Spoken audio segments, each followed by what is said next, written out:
I needed to learn. So you definitely broaden my perception on that. Okay, okay. Absolutely, absolutely, man. We all here to help each other. I mean, that's the reason why we're here. And once you get into HTM and we start rolling some of these classes out, see Dr. York, Amanubi Rakhta, wanted you to go through HTM. So when you get to the Sufi level, which we call Imam, you'll be well learned on how the body works, how the universe works, and you'll be able to put out certain green energies that will connect us all, and it will start healing you internally. Your universe inside of you will start to heal, because what we teach in the AMOM is that the mind pretty much controls the internal organs of the body, right? So when you let negative energies into your body, this is why depression happens, cancer. For the most part, cancer also has to do with what you put in your body, right? Too many sugars and not enough exercise, breathing techniques, and just thought experiments. Because remember, thoughts are things, and they have weight, they have attributes, right? So when you're thinking about negative thoughts all day, that has an effect on your body. Literally has an effect on your body, to where the body starts to break down earlier than it should, and then that's when you start having these I don't know, like crazy thoughts, or you wonder why you wake up so negative. You know, it's the stuff that you've been ingesting, right? Not just food, but information. You're not getting enough sunlight. Sunlight is good information, right? Even the plants grow from sunlight through photosynthesis. So sunlight is good energy, and the fact that we're all Moors on this call, we need sunlight to convert that energy into positive energy within our body. That clean energy. It's like trying to power up your house with dirty energy. Your equipment gonna go up and down, because the energy that's going through the wires to all your appliances in the house is dirty. It's not clean energy. You probably need to replace your inverter or something, right? So we are the inverter. Our bodies are the inverter for energies and frankly messages coming from the sun, right? So, and then in this society in which we live in, negativity is being thrown out all day at the children, at the adults, so where adults really cannot function, right? Adults in this society really are not functioning well. They still have emotions like little children, right? And that's for the fact that they haven't learned to deal with reality, because reality hurts too much, right? That's why you got psychologists, therapists now, and they're not even solving the problem, right? You go to a therapist, oh, tell me about your day. How did you feel about something? Okay, cool. Did you try this and did you try that? And some people are like, oh no, I didn't try that. They'll try it and be like, oh, okay, don't you feel better? Okay, we're good. But the underlying problem still hasn't been solved, right? Maybe something back in your childhood that you might have got abused. You you might have not reached the expectation of your parents or something like that. Which which if you're doing okay in life, it's not really a problem, but you're making it a problem. Like like for instance, a lot of people want to be rich, but don't know how to do it, and then get upset at people who took that path to doing what they want to do in life, because they took a chance, you know um and those are some of the basic rules of life that we all have to understand. If you want to gain more, you got to take more of a chance, right? You got to go through things that normal people wouldn't have to go through, right? So all that is the spiritual teachings in the Amam, and then dealing with the periodic table, the thyroid gland, the hippocampus area of your brain, um, Golly, I'm forgetting about what the Anunnaki inserted into us under the hippocampus area of the brain. But there's a certain organ that people have, and there's a certain organ that people do not have that allows you to reach the divine. The barothelic And gland. yes, yes, there it is, the barotheric gland. Yes, thank you, brother Eric. Um, that certain beings are born with, and certain beings are not born with. So, but that stuff you're gonna get in the AMOM. I don't know if anybody else is teaching that on Earth. I'm not quite sure. And then the Sufi orders, they're good orders, man. They're more spiritual than just regular. I would say just regular Islam, because you're actually meditating on the divine, which is very healthy for the mind, body, and spirit to meditate. A lot of Muslims pray, but they don't meditate. Which Muhammad did meditate.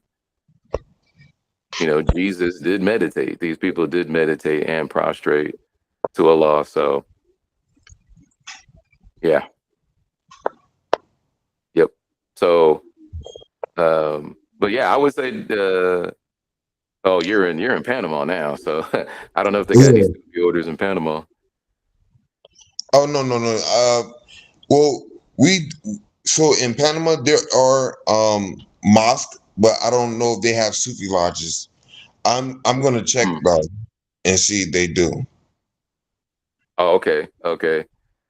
Yeah, I would definitely check it out. I mean, I got nothing wrong with Sufis, because they I don't know. This is I've never been a Sufi. So I mean, through Imam I have, but not in the regular, I guess, mainstream Islamic way. And it's definitely more. I think it's more spiritual than just praying and Allah, Allah, Allah, Allah. I mean, that gets you somewhat to the divine too, but I think meditating and visualizing is probably more. Well, it's Yeah. the other side of the equation, really. Well, I mean, I'm not saying I'm a Sufi, but I mean I've been to the Sufi lodge. Hmm. I also prayed with them as well. I did the zikr. Um, I've talked to the sheikh. I've talked to a brother there. And I mean the reason why I went to the Sufi lodge was because I like so I've been like researching and studying on a lot of different spiritualities and religions and then the mysticisms of different religions, especially so Christianity also has a mysticism, and they also are tied to esoteric practices as well. And then you got Judaism, and Judaism is they have a spiritual practice which is Kabbalah. The So Kabbalah. and so when with Kabbalah, I mean, that's very interesting as well. So they have Kabbalah with the K and the C, and then with Islam they go by Kabbalah with the Q. Hmm. Okay. And trust me, like I've researched a lot. I'm not saying I'm Hmm. a practitioner of these different religions and spiritualities and magic and stuff like that, but Hmm. it's just that it's so interesting how all these practices have existed in the world before Christ and after Christ, you know, Hmm. and, Hmm. and then and then especially the Magis. When even the Magis practice some type of magic, and those was the three wise men who carried the three treasures to Jesus, and remember they found out when Jesus was born by the star, you know, Hmm. um, after Mary gave birth to Jesus. But hold on, we can talk about some stuff, man. But I don't Yeah. want to stop you. But definitely, yeah, man. It's you know, s- religion and spirituality and magic is very interesting, and especially when it comes to magic, it's like, it's like it makes you question like, how does it work, why does it work, and stuff like that. I mean, Hmm. and from what I've read too is that when it comes to magic, it's like it works whether a person believes in it or not. I mean, Yeah, it's there. so it's deep, man. Yeah, yeah. The energies of the universe are there. It's just, are you gonna harness it toward your benefit or for your community's benefit, or you're gonna turn it negative? Yeah, those are good questions. Well, so now, being that I am um trying to become Nuwabian, I would say for the nation, yeah, Hmm. and use it for the real right reasons, because it's all about having a pure heart in a pure spirit when you're working with spirituality like that. Right, right, right. And getting around like-minded individuals to further your growth and development in the spiritual realm of existence. Right. Right. Um, this is a pretty tough country to do it in because everybody's so materialistic, and then people you may run across have ulterior motives. Um, that's why I'm actually writing this book. It's called The Book of Deception, Ah, because that's the wicked times that we're living in, especially with the internet kind of amplifying, flexing and all these things that don't even matter. Um, and then they wonder why they're not rewarded by the universe or law or Tabim Taba or any being that they can think of, is because the universe knows what you're doing. Right? We're all connected. Like, think about wireless, like Wi-Fi, where we can use the air to connect and make links, right? But that's on a small scale when you look at the universe. So everything's connected, and the beings that we can't see that live in a different density, that were commissioned to watch certain sectors of the universe. That's why the Akashic record exists. That's why Allah says, your deeds will be recorded, because they are being recorded, right? You just can't see them. And sometimes when you're not rewarded because your heart is too heavy, right? This comes back to Ma'at, the balance of the universe and justice and things like that. When your heart is too heavy on that scale, you go down to what the ancient ancestors called the duat, right? yeah, You go down to the duat. You must lighten your heart. You have to lighten your heart. And so if you can get around like-minded individuals like this, you're in pretty good company. But if especially with the nation, man, people want titles, but they don't want to do anything to earn them, and partly that's my fault. But um, people want something for nothing, and the universe don't work that way. I It mean, just you can't. Well, so here's the thing. I I mean, you it's all about following your heart. Yep, and Mhm. and so you know what you can't blame yourself for what other people want, because Yeah. if you do that, you you put yourself in a state where it's like your spirit and your heart is incomplete. You know what I'm saying? Because you in your mind, because you worrying about the negativity of other people, and so Oh, I'm that's not worried about it. Yeah, yeah, we don't. I notice it. We the gods, so we observe. We just observe what's going on around us, how people are talking, the tones that they're using when they speak. You know, but I'm too old. When I was younger, I might have worried about it, but now I'm too old to be worrying about that stuff, man. We got a mission to build. yeah. You become wise. You became wiser. I mean, sorry about that. Right, through space and time, yeah, I became wiser, and I seen the same pattern repeating with all these same individuals. Well, I said they must be what I call the conscious grid. They must be hooked up to some type of conscious grid, negative conscious grid in this case, because they're all doing the same thing. They're So living in a when state of ignorance instead of uh, uh, uh, yeah, unshackling themselves from the chain of ignorance. I mean, that true, true. and that's the thing about each one teach one. We supposed to be teaching each other, and so we can grow from one another, and stop the chain of ignorance and get along with each other and not fighting against each other. And that's the thing about when it comes to the white people and us black people and Martin Hmm. Luther King and Dr. Malcolm X, and and Abraham Lincoln. Is like they were trying to get us to not fight against each other, and then it's so crazy. So many years been going by, and here it is. You got the our black communities that's fighting against each other when it comes to gang violence and stuff like that. You know what I mean? But Hmm. Hmm.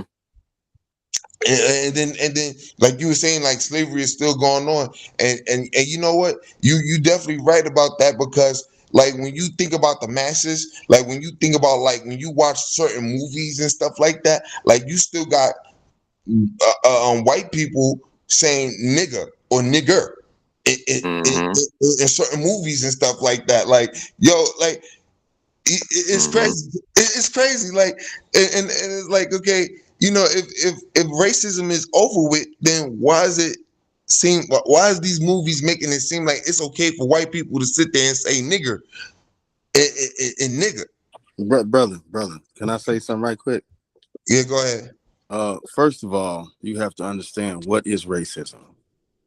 We cannot be racist because everything and everyone came forth from us. Okay. The only one that can be racist is the one that's at the bottom of the food chain that hates their existence. Okay. It's in their genes. They don't have a soul. Yeah. Okay. So all they can do is be weak and wicked. So what they do is they take our divinity from us, our heritage from us, and then they treat us like we're nothing. We're 3/5 of a man. Okay. Mm, okay. So you have to understand what racism is what I'm saying. Racism is going to exist as long as they're on the planet and in a position of control. And that's what we're trying to do. And what we're doing with bringing our culture back out and teaching us the right way. And we don't have to get in the way. We just have to let them destroy themselves. Right. Yes. That is definitely true. Yeah. There are a destructive race of people. I mean, don't get me wrong. There's a couple of them that's good. They are right, but overall, look at what they've done, like eugenics. Right? They try to say, well, Caucasians are on top and everybody else is on bottom, but there's no scientific proof of this.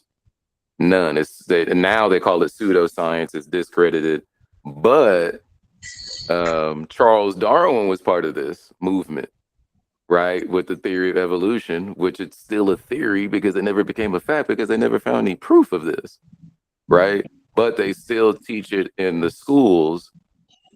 And that's why Dr. York says we got to have our own schools, got to have our own movie production, book production. We got to have this because you're hearing not only from you, Brother Moses, a lot of people still screaming at white people, do right, white folk, do right, right?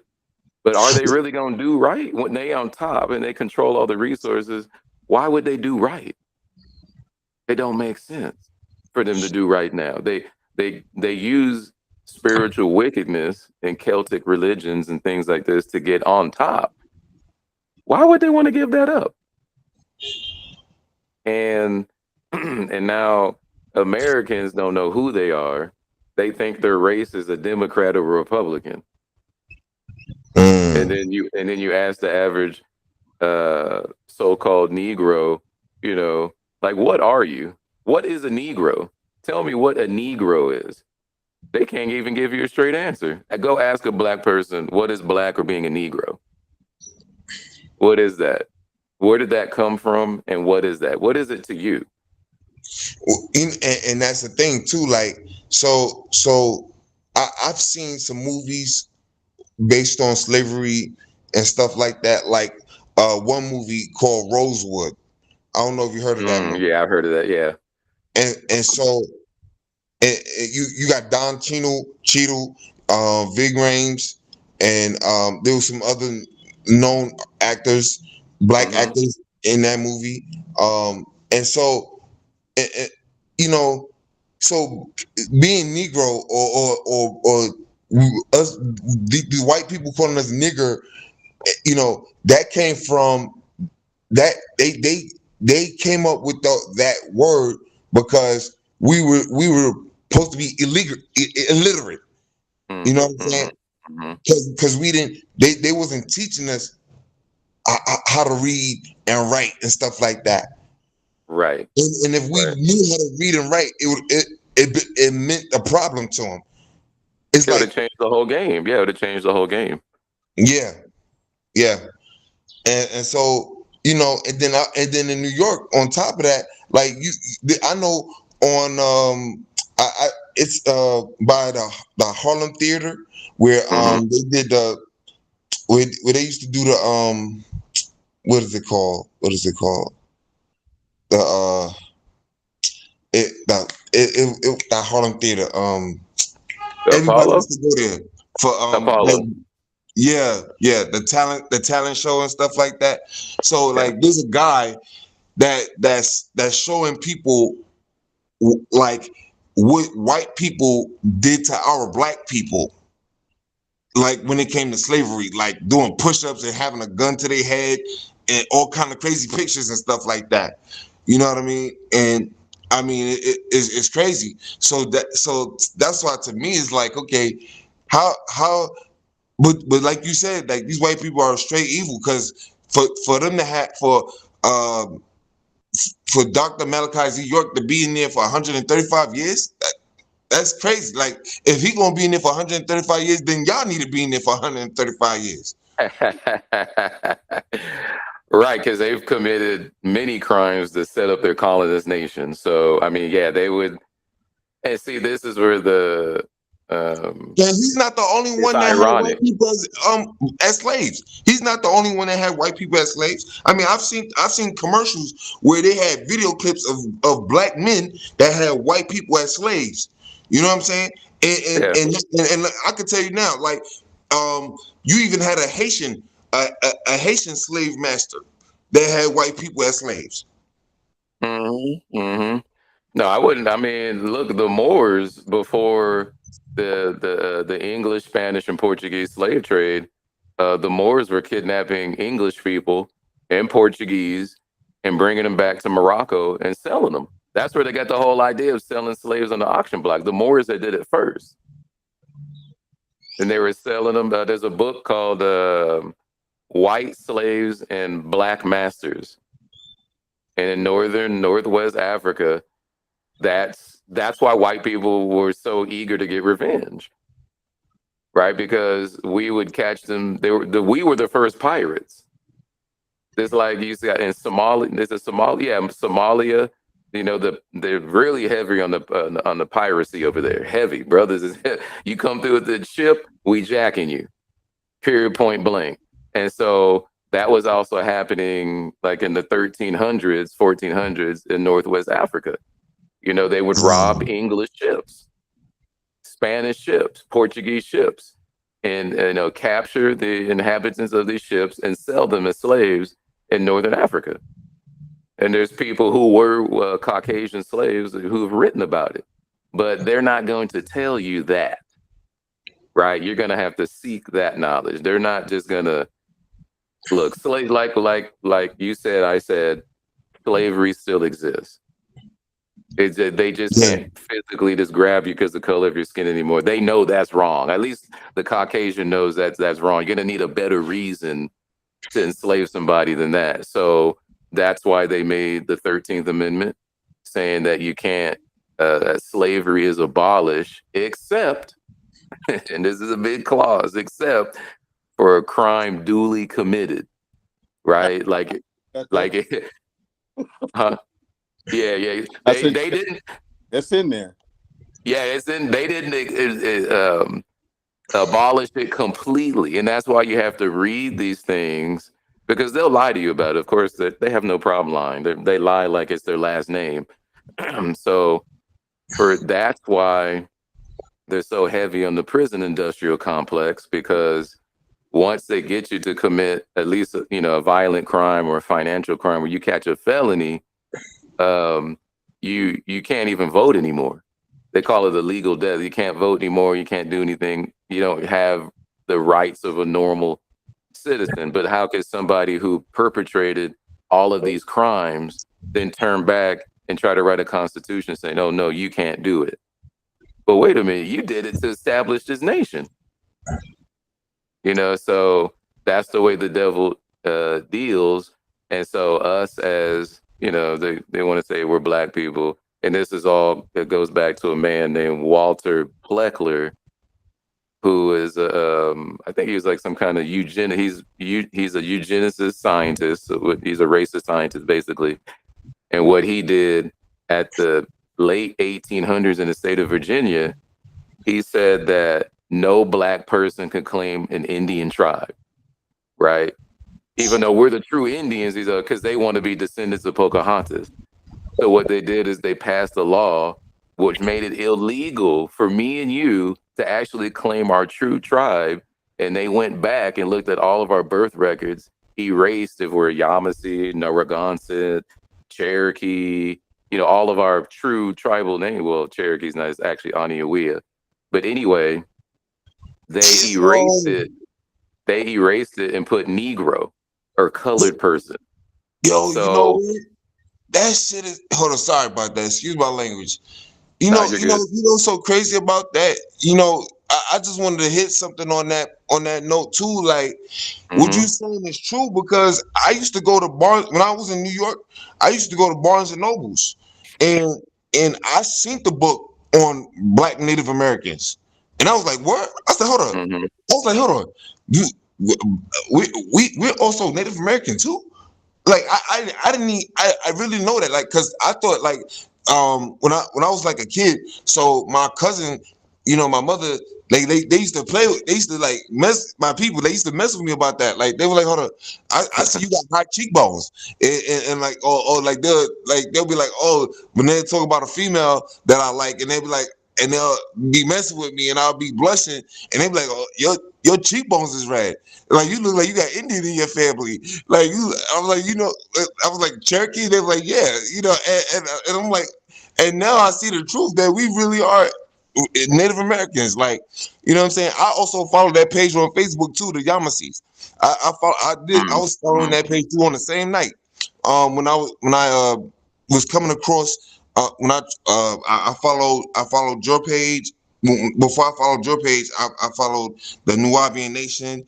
I was like trying to look up on the website, and I sent the Mm-hmm. message asking, like, how can I become Nubian and stuff like that as well. But I didn't get an email back, so that's why I contacted you. But yeah, that's Oh, real okay. though. That being Black Native American is real though, for real. For You real. right about that. Right, right, right. See, when we're talking about Native Americans, this is wild, right? I was doing some research, and so the word native just means you're born here, right? So you can be the invader, the colonizer, and be born here, right? And be a Native American. Like, check this out. You could be a Caucasian who was born in South Africa, and you would be an African.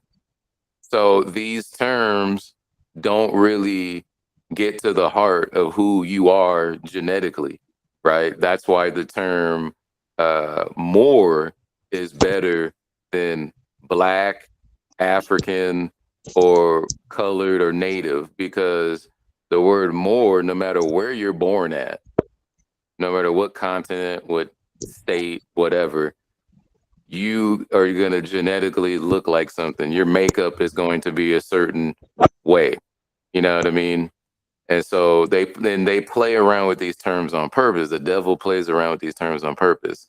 So if you look back in the 1800s, there was a party called the Native American Party. And guess what? They were all Caucasian, right? They're all Caucasians. So Native American doesn't mean the Asians, and it doesn't mean the Moors that were here before the Caucasian even got here, right? So when you start using the terms Black Native American, what are you really saying? You're not really describing anybody's skin color, because your skin color doesn't really define who you are, That's right? true. It doesn't really, and most people's skin is not black. Now there are some blue black brothers out there that they're, but that doesn't, because they say if you look, okay, if you look in the Black Laws Dictionary for who is a free white person, do you know that free white persons are also North Africans, Egyptians, Sudanese, Libyans, the Freemasons? The Freemasons adored North Africa, especially Egypt. So when they set up this nation, they said if you're not from North Africa or even the Arabian Peninsula, because a lot of brothers and sisters over there too, and if you're from like anything south of that, you're black. But if you're north of that, even though you have dark skin, you're a free white person. Exactly. You know what I mean? So when, this is why I ask so-called black people, stop being so emotional. I'm not saying you're a human being, so you're going to have some type of emotion. So I don't feel people when they say, oh, just don't be emotional. This is deep.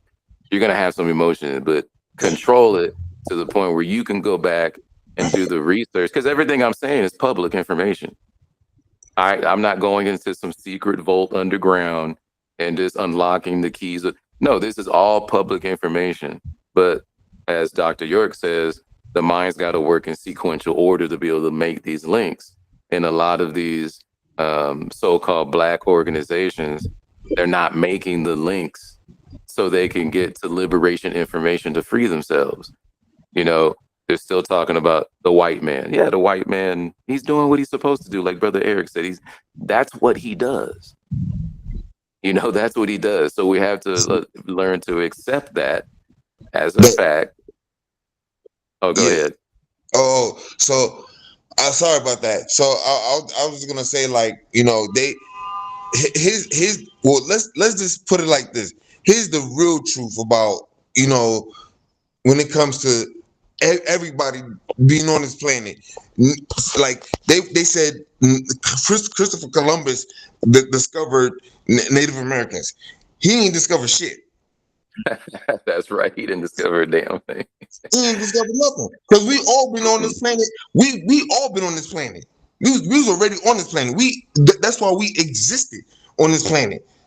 God he put us on this planet. Like, you feel me? Like everybody, every that's why, I mean, all these different countries we have, right? So we all been on these planet, in these different countries and continents. We already been here.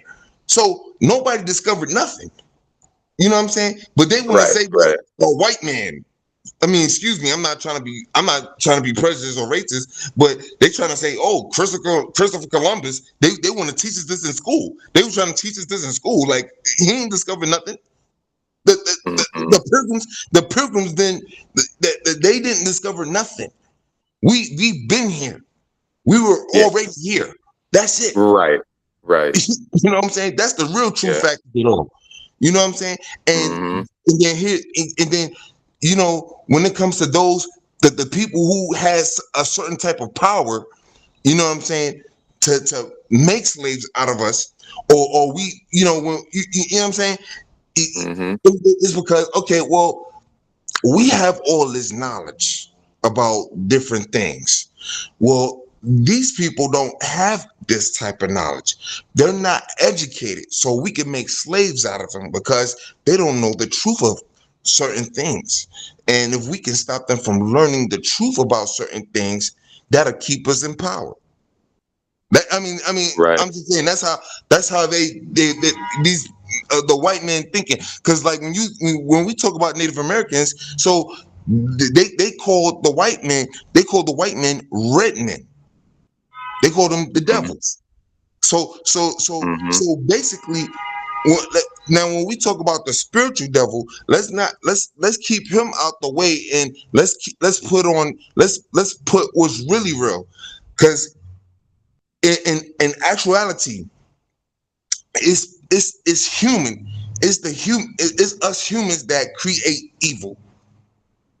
You see what I'm saying? Like, for example, when it comes to the government, or when in the presidents over the years, right? And they got soldiers, the military. We Okay, God said, "Thou shalt not kill," right? But here it is, we have soldiers that's fighting wars for us, and then you got all these other countries that's fighting wars. You know, it, that's not supposed to happen, but it's happening because the white man is the one that actually stirred up the wars.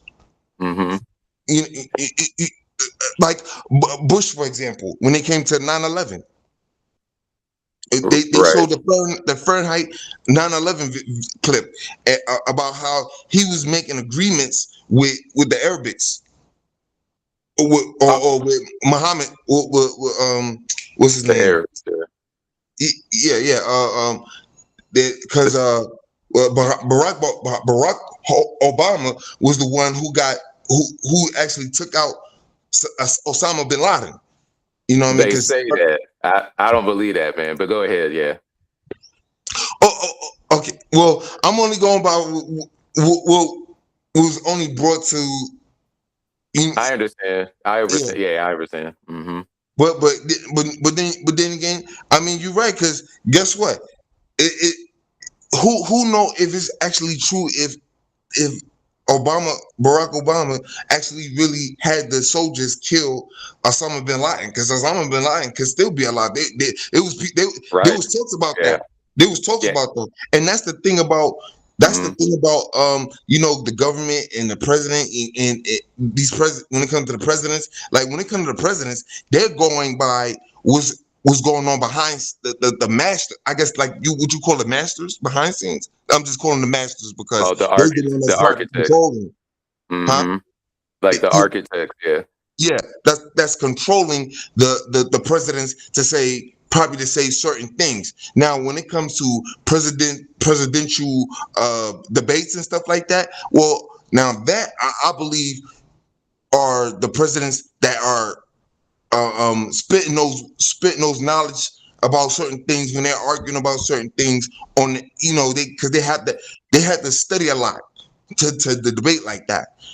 But when it comes to making choices Mm-hmm. to the nation, the architectures, the masters, are the ones that's probably directing them to make those choices, or they probably talking to the masters to do that. You know what I Right. mean? Yeah. Yeah. Hey, you know what? Let me get a point in here because you're right. And when you start seeing these commercials, I'm convinced now. You start seeing these commercials of people saying, "Oh, I'm going to go to the Senate and I'm going to change things. I'm going to get uh, health care insurance back." There's no way in hell one senator or one House of Representative is going to change all of Congress. That there is too much power in Congress for one person to go in there and just change things. So what they're doing is they're promising people something they they're promising a check that they ass can't cash, right? So when they get to Congress, all they're gonna do is slip right in the system. They're gonna start investing. They're going to start taking bribes from corporations because now they have power. And that's why nothing really changes, because they want to talk about the Chinese, right? The Chinese have a system that works. It's been working for thousands of years and they're not going to change it. But America and these other Western countries, like, no, China, you need to be more like us. But the Chinese are very proudful, like, no, we don't want to be like Caucasian white men. We want to be Chinese, right? So they reject a lot of things that the Caucasoid nations want them to do, and not only and they trick them, right? Since you're all about computers, and okay, bring your corporations over here. We got a billion people. So our labor pool is real big. All you got to do is teach them. And if you want to run your company here in China and you'll make a bigger profit, you have to do a knowledge exchange, a knowledge transfer.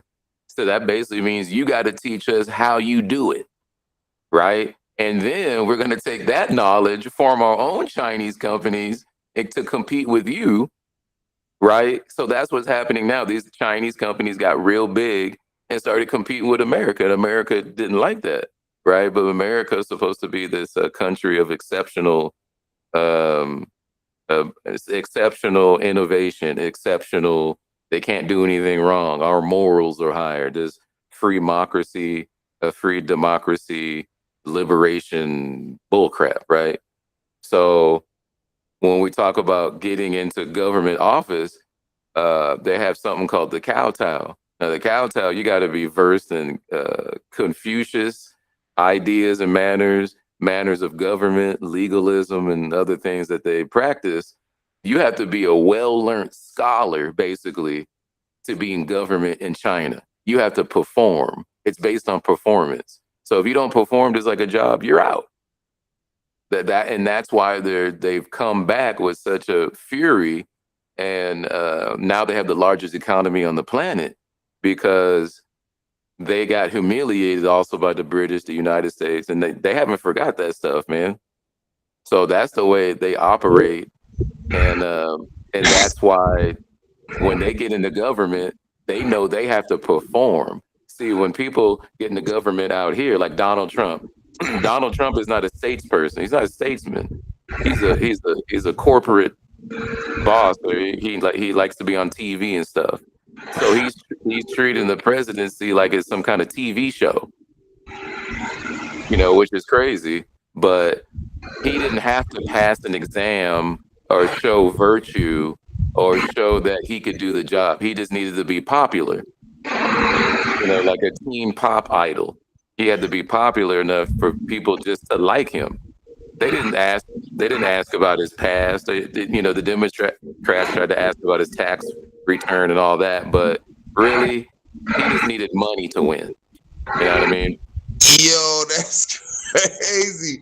Yo, that's so crazy cause like, I mean, like, cause when you look at what's that movie, Home Alone, right, with Macaulay Culkin. Oh yeah, So it, cause like he was in that movie. You know what I'm saying? Donald Trump was in that movie. So like, Oh Donald yeah, Trump he was right. yeah. Remember he was the one with the I think the toy. He had the toy store or something like that, like in the movie. Mm-hmm. But so he was known for he's known for real estate. You know what I mean? Like, come on, who Right. would have known that a real estater would have Yeah. become president of the Yeah, United States? He ain't got right. no knowledge. You don't have Yeah. no knowledge, and that's why he talks so stupid. I mean, this says a lot of dumb stuff and does a lot of dumb stuff because he doesn't know what he's doing. He's not a leader. He's not a I won't even say politician. He's just not a statesperson. He doesn't know the politics of a country. He just knows the politics of getting on TV and being a real estate guy. That's Yeah.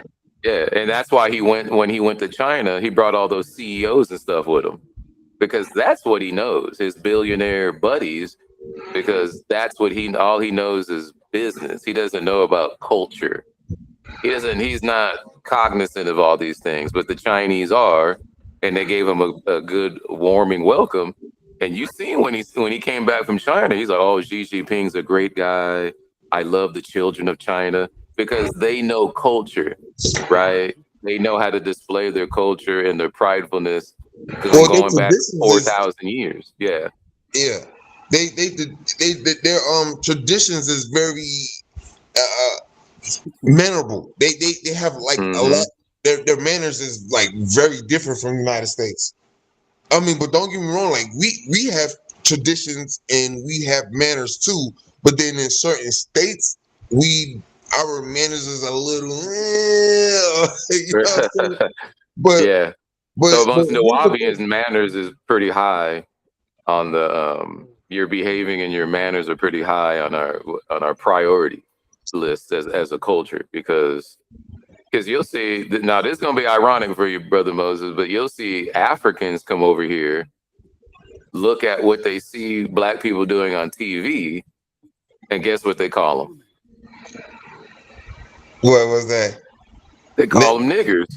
Oh, I was just about okay. I was thinking that, but I didn't like want to say the wrong thing. But you know what? You right about that because like in New York, when it comes to the Africans, some of these Africans they think they better than us. I'm like, yo, Right, what's going on?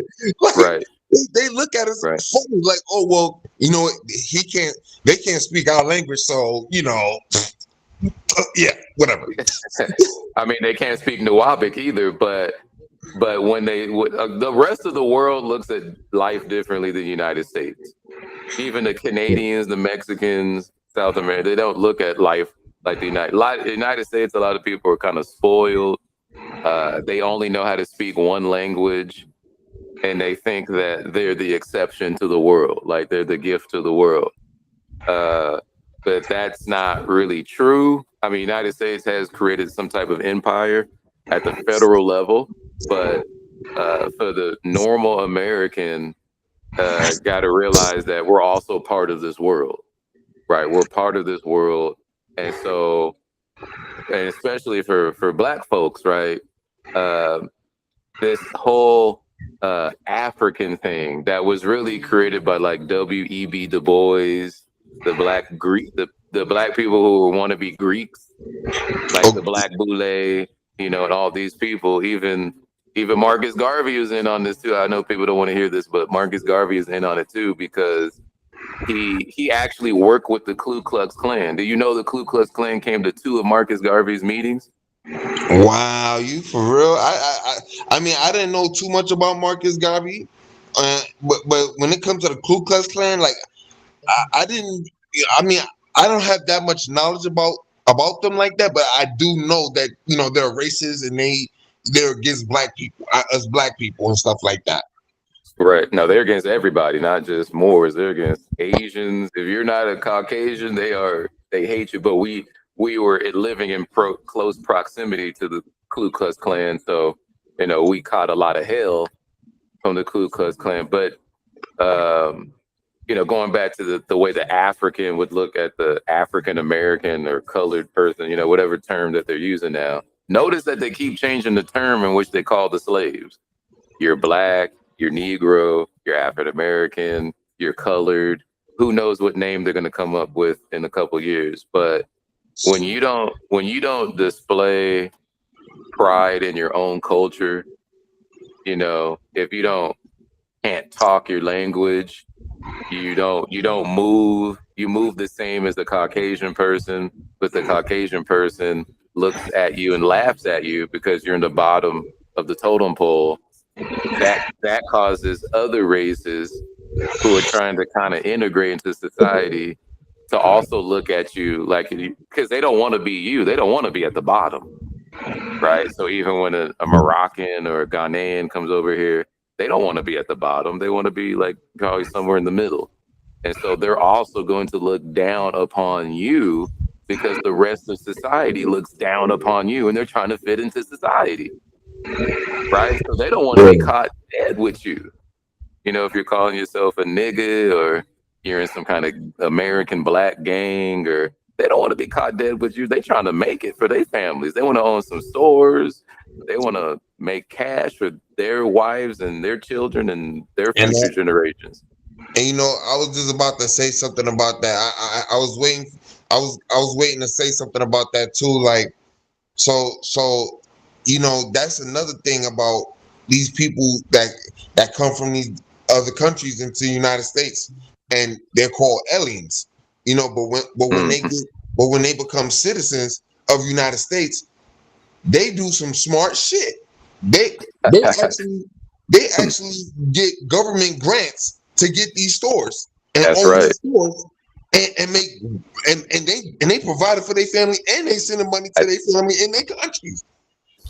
I thought about this 2 days ago. This is good. This is good because I'm from LA County, and when I would go to visit my grandparents in Compton, right? You would, in the 80s, you would see that Brothers and sisters used to own the liquor stores, but then you started seeing Koreans, uh, uh, Arabics. uh, Arabs, like not Turkish, but Armenians. There's a lot of Armenians in LA start owning the stores. And I'm like, how did they just come to this country and just start running stores? Like, what's going on? And the government was giving them grants. This is how racist the government is. They're not going to admit it, but because they could have gave them a grant to start a company or something in a Caucasian mainly area or a Mexican area or something like that. No, they specifically targeted the black area because they knew blacks were most likely not to care who owned the store. Because they got statistics. Like, okay, when black people earn money, where do they spend it? Does it stay in the black community? Absolutely not. It only stays in the black community when they get the paycheck, and then they immediately go out the black community to spend their money. So that's why the government targeted black communities, right? For these foreigners. And the reason they came over here and they gave them grants because they wrecked their country, like Korea, the Korean War. After the Korean War, they gave them money and grants to come to the United States instead of their communities. You know what I Right. mean? Even the Somalians in Minnesota. Somalians, there's a lot of Somalians in Minnesota and in San Diego. And they came over here because of Black Hawk Down. Remember when Clinton was president in the early 90s, they did the Black Hawk Down and went into Somalia, blew up some stuff. And the United States like, oh, okay, we're sorry. Why don't you just come to the United States and we'll give you a grant or something? You can start your own business and just do your thing, right? Yeah, and see now the thing about those government grants, because I was reading up on it, and because I was like trying to figure out. I was like when I was a little younger in my 20s, and I was like trying to figure out like, okay, I see these Muslims is owning these deli stores, these Mm-hmm. bodegas and stuff like that. Then you got the Chinese, they got the Chinese restaurants and all that. You got Yeah. the Japanese, they got Japanese restaurants. Indians got the Indian restaurants and all that stuff. So I'm like, Right. okay, so how's that working? So basically, that it's not just that they're getting a government grant, so they have to make a deal with the government, basically, right? So basically, so when they get the business and they start making money, then they gotta pay the government back a certain amount of money. When you get a government grant and to build a business, you gotta basically pay the government back a certain amount of money because mind you, they helped you build that business. See what I'm saying? Well, they So pay it back through taxes. well, that's the IRS.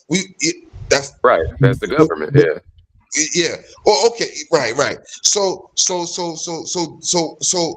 So I mean, they still gotta even after they pay the government back so okay, it's like they have to All right, hold on. Wait, give me a second.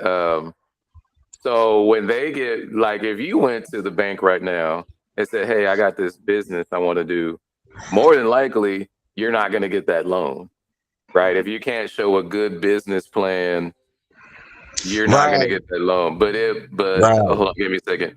But if you went in there and said, "Hey, I want to borrow money to get a car," that's a regular consumer car where you're not going to make any money off of it, they will give you that loan.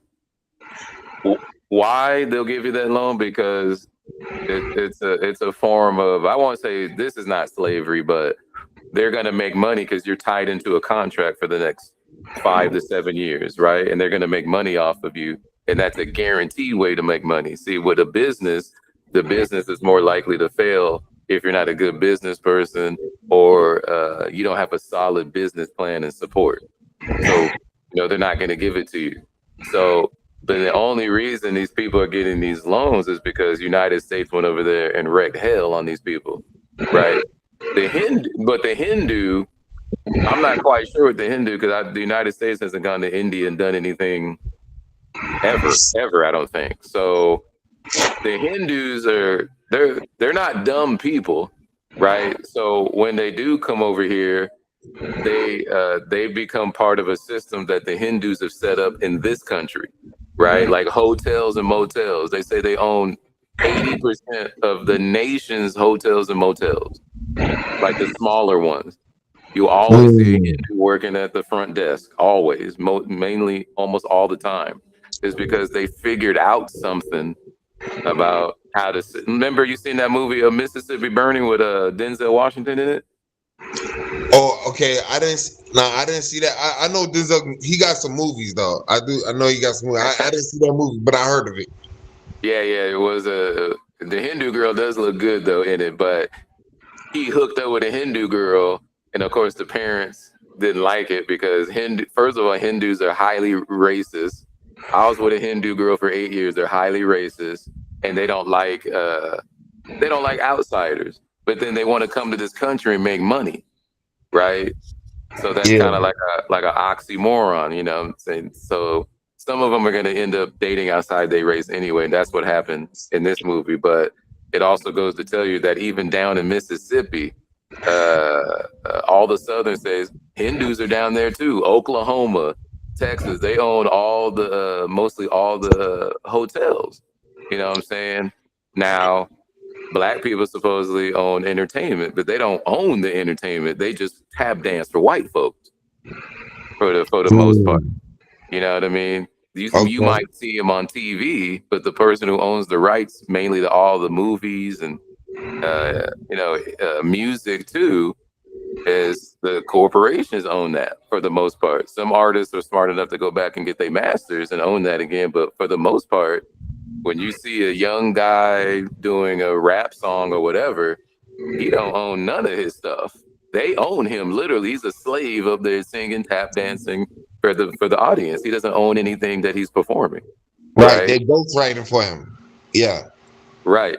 And that's our problem is that as so-called black people, we should be owning things, not just working as labor because labor doesn't necessarily bring money. Right. Labor doesn't equal a lot of money. You could work more and get paid a little bit more, not more at all.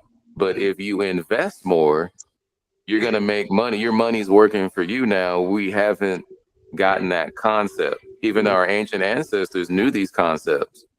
You know what I mean? Back in ancient Egypt, there's parchment found and there's a script found there, doing business deals. Brothers is doing business deals, charging interest, right? A reasonable amount of interest to borrow money from a rich Moorish oligarch or something. A rich merchant, a rich Tomaran merchant was lending to another brother.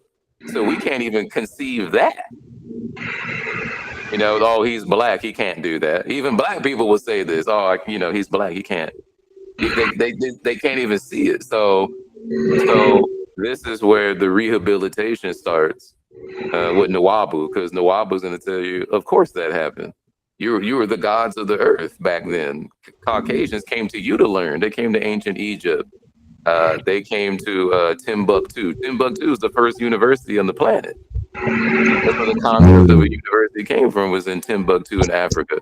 And the Portuguese students used to come down, Spanish students, English students, Roman students used to come down and learn. So it's not like these things haven't happened before. It's just that a wicked game, the spell of King Gu, basically the spell of self-hatred started to spread amongst the African nations, the indigenous nations over here, because it was brought really through Jesus Christ, right? The way that they taught Christianity was, oh, you're cursed because of your skin. And since they didn't tell you how to read what they're reading, you had to take what they said at face value. All right. So if they're telling you, oh, you're cursed because of your skin, and you say, you know what, white man, I don't believe you. Let me read it for myself. Let me read the scripture for myself. You didn't even have that option because they refused to teach you how to read. That's why Frederick Douglass, Phyllis Wheatley, they taught themselves how to read. You know what I'm saying? Or the little white maid might have helped them out a little bit, but they basically had it in their mind, like, I have to know what's going on. They were gods. In a sense, they were gods, because if y'all not gonna teach me, I'm gonna create myself. I'm gonna engineer myself. I'm gonna engineer my own existence to where I know what's going on. I can make better choices as a God would do. The gods are able to respond no matter what the situation is. This is what the master teacher teaches us. And so for so-called black people to sit around now and make up all these excuses on why they can't do something, I said, what do you think Frederick Douglass would have done, brother? You know, in your situation, Frederick Douglass would love to be in your situation now. He wouldn't have to go through half the crap he went through.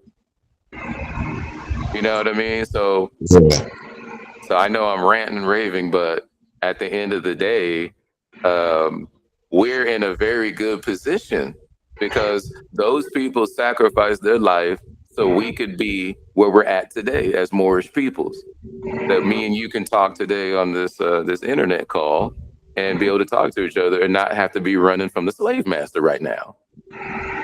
You know, so we have to take advantage of our ancestors' sacrifices that they were forced to make and make it good now. And this is what basically what Nuwabu is, right? We want to honor our ancestors, whether they were slaves or kings, right? If they helped us in the present day, you know what I mean? But black people aren't, so-called black people are not doing that. They're still screaming at the Caucasian, do something for us, do something for us, do something for us. And the Caucasian's like, yeah, we already did something for you. You know, you can go to work and buy a house or whatever. If you want to form your own communities, we're not really stopping you, right? So why do you keep coming back at us, expecting us to do something different? We're devils.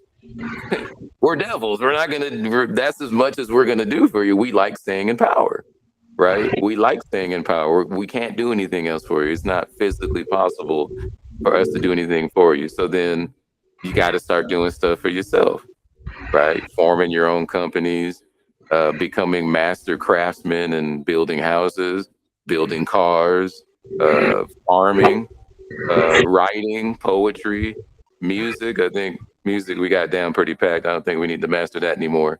Uh, but other things that we do need to master to build a real community and civilization.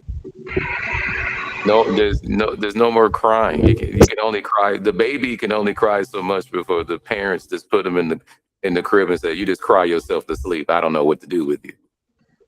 Right? You just So that's what the white man's doing with black people. Y'all crying so much, we just gonna put you in the crib and let you cry yourself to sleep. Right? There's nothing else they can do. So this is where Nuwabu is badly needed to tell people how to free themselves, how to start looking at their own existence because they don't know how to look at their own existence. Sounds crazy, but it's true. They don't know how to, black people no longer know how to raise children, right? They no longer know how to get married. You know, black women only get married at 20%, brother. That's very low, you know, compared to other races. Even African women get married way more than that because the traditions from our indigenous culture have been lost, and now we want to emulate the beast, the Caucasian. But that image and that way of life was made for the Caucasian. It's very alien to us, even to this day. And so, you know, how do we get back aligned to where we need to be? And that's by looking at these books, doing the chants, physically participating in your own community to build it up, not waiting until it's already built and then you come in and take the benefits of that, right? Because that, even when people call the nation, that's what they want. They want to know if we got a welfare program. They want to know, can we give them money? They want to know this and that. But I'm like, what have you given to the nation to even justify you asking that? And it's usually nothing. You know, it's usually nothing. So I'm like, if you went to the United States government and asked that, they would probably give you something because you, at least you pay taxes. You paid into the system, so we'll give you a little bit out of it. Not money to make you rich, but to barely keep you breathing so you can go out and get a job and pay real taxes. Right. Yeah, So that's real. That's real though. Like, cause in the States, you know what I'm saying? Like, okay, so you got food stamps, you got Social Security income, You know, Mm-hmm. you got this nonprofit organizations that help people when it comes to like clothes, if they need clothes and stuff like that, especially for homeless people. You know what I'm saying? And Mm-hmm. I know what it means. I've been homeless before, so I know what it feels like to be homeless. And Mm-hmm. and when it comes to food stamps and stuff like that, that that's that's basically for people who living in poverty. You know what I'm saying? Right. Yeah. Still struggling in poverty, but and another thing is, as black people, don't get me wrong, like we got some black people on our side now that is living wealthy. You know what I'm saying? Oh, yeah. Yeah. So so I mean, like, it's not saying that we can't do it. It's a good bit of us black people that can do it. You know what I'm saying? We Mm-hmm. just gotta we just gotta like sit down, take a breather. You know what I mean? Write down our goals. You know what I mean? Mm-hmm. And then make steps to it. Whatever goals we have, like, because you can't, with some goals you can't just put down a goal. You also gotta have steps to those goals. You know what I'm saying? Right. Yeah. And then when you complete those steps, then you can reach to the last step, which completes your goal. You know what I mean? And then you can be successful in whatever type of business that you looking to get yourself into, where you can become wealthy. You know what I'm saying? Especially for entrepreneurs, because I'm an entrepreneur. Mm-hmm. Like, I've had that entrepreneur spirit since I was like 11 years old. Yeah, I would Oh, when I okay. used to go to Barnes and Nobles or Books a Millions. I don't know if you heard of Books a Million, but I used to go to I have. Books a Million, and I would look at like different investment magazines and stuff like that. You know what I mean? And Okay. so, Yeah. Yeah. and like I could tell you about vending machines. For example, vending machines, man, it will make you a lot of money. You know what I'm saying? Mm-hmm. Especially if you have a vending license. You know what I mean? As soon as you get a vending license, you know what I mean? Then of course you got to take care of your taxes and stuff like that as well. But then not only that, you got not just vending machines, but what else? Like in New York, for example, if you get a tax credit ID, you can sell like different stuff on the street. Like how Mm-hmm. you see people on the street selling stuff, different stuff in Harlem and stuff like that. You know what I'm Yeah. saying? Yeah. Yeah, but now don't get me wrong. Some of them are illegally doing it. You know what I mean? Mm-hmm. And they're lucky that they're not getting caught. You know what I'm Oh, saying? yeah, you Because got to do what you got to if do they get sometimes. So yeah. yeah, you know what I'm saying?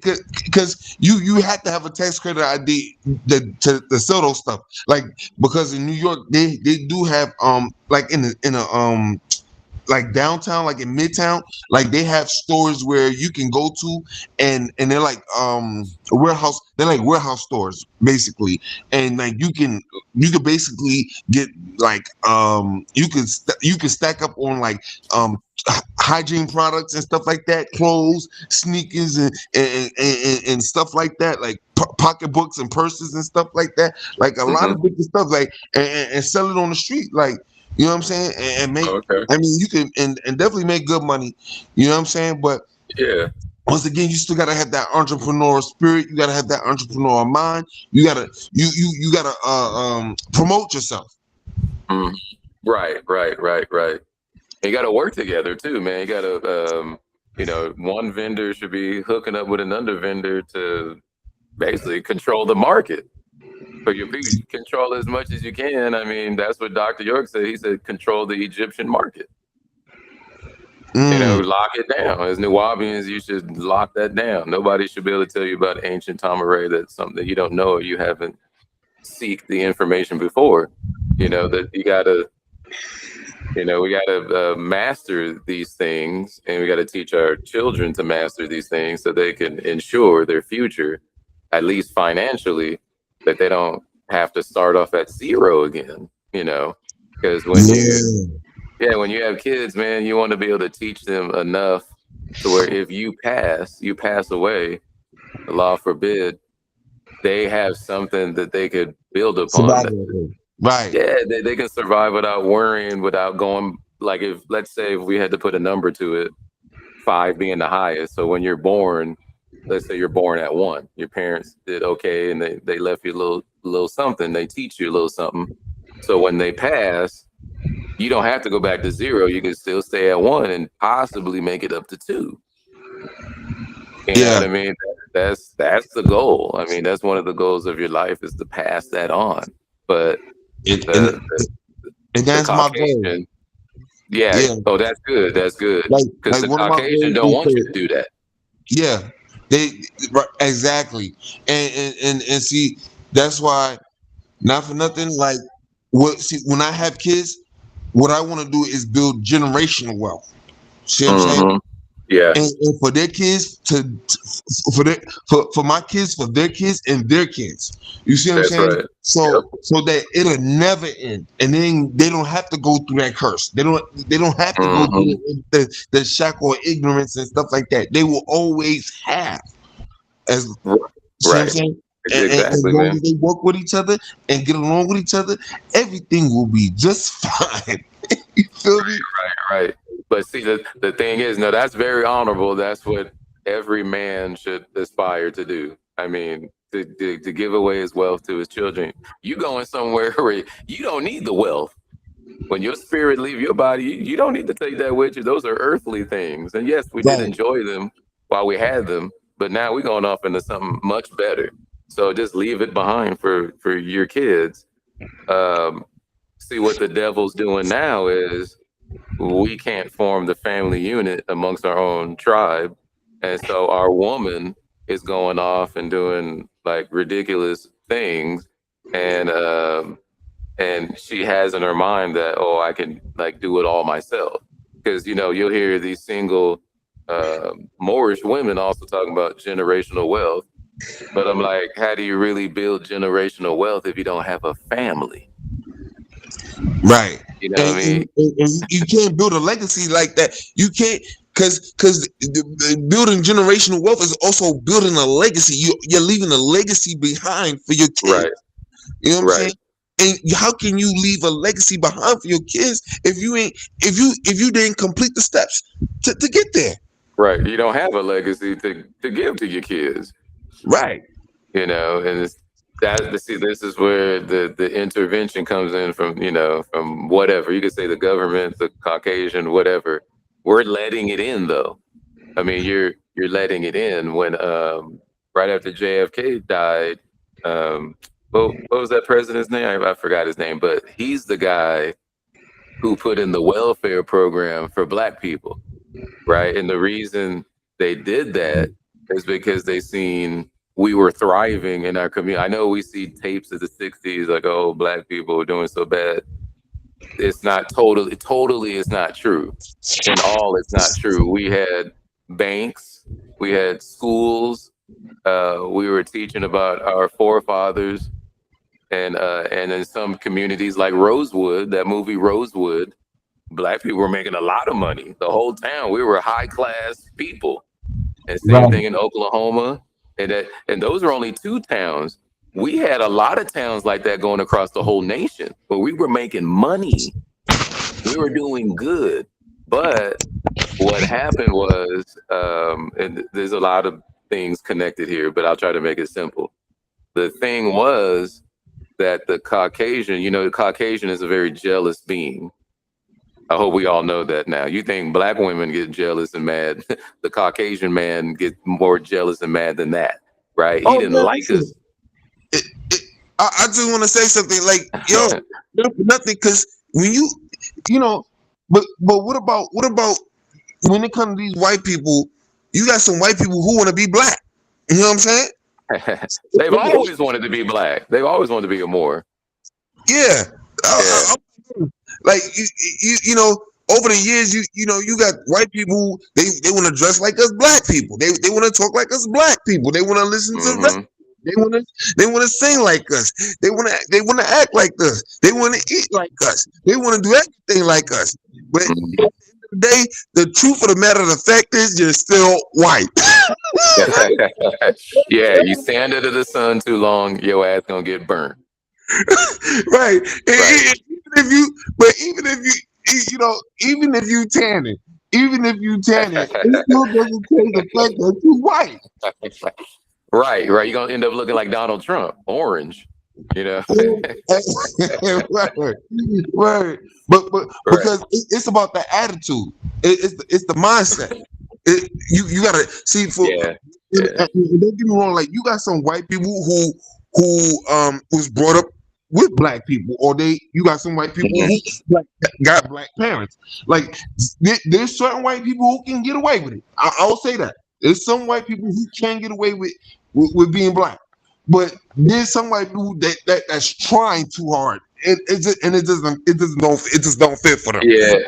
You know what I'm Yeah, I saying? know exactly what you're talking about. Yeah, there's some white people that's trying real hard. But if you look back at even recent history within the last 150 years, we can go back to sports.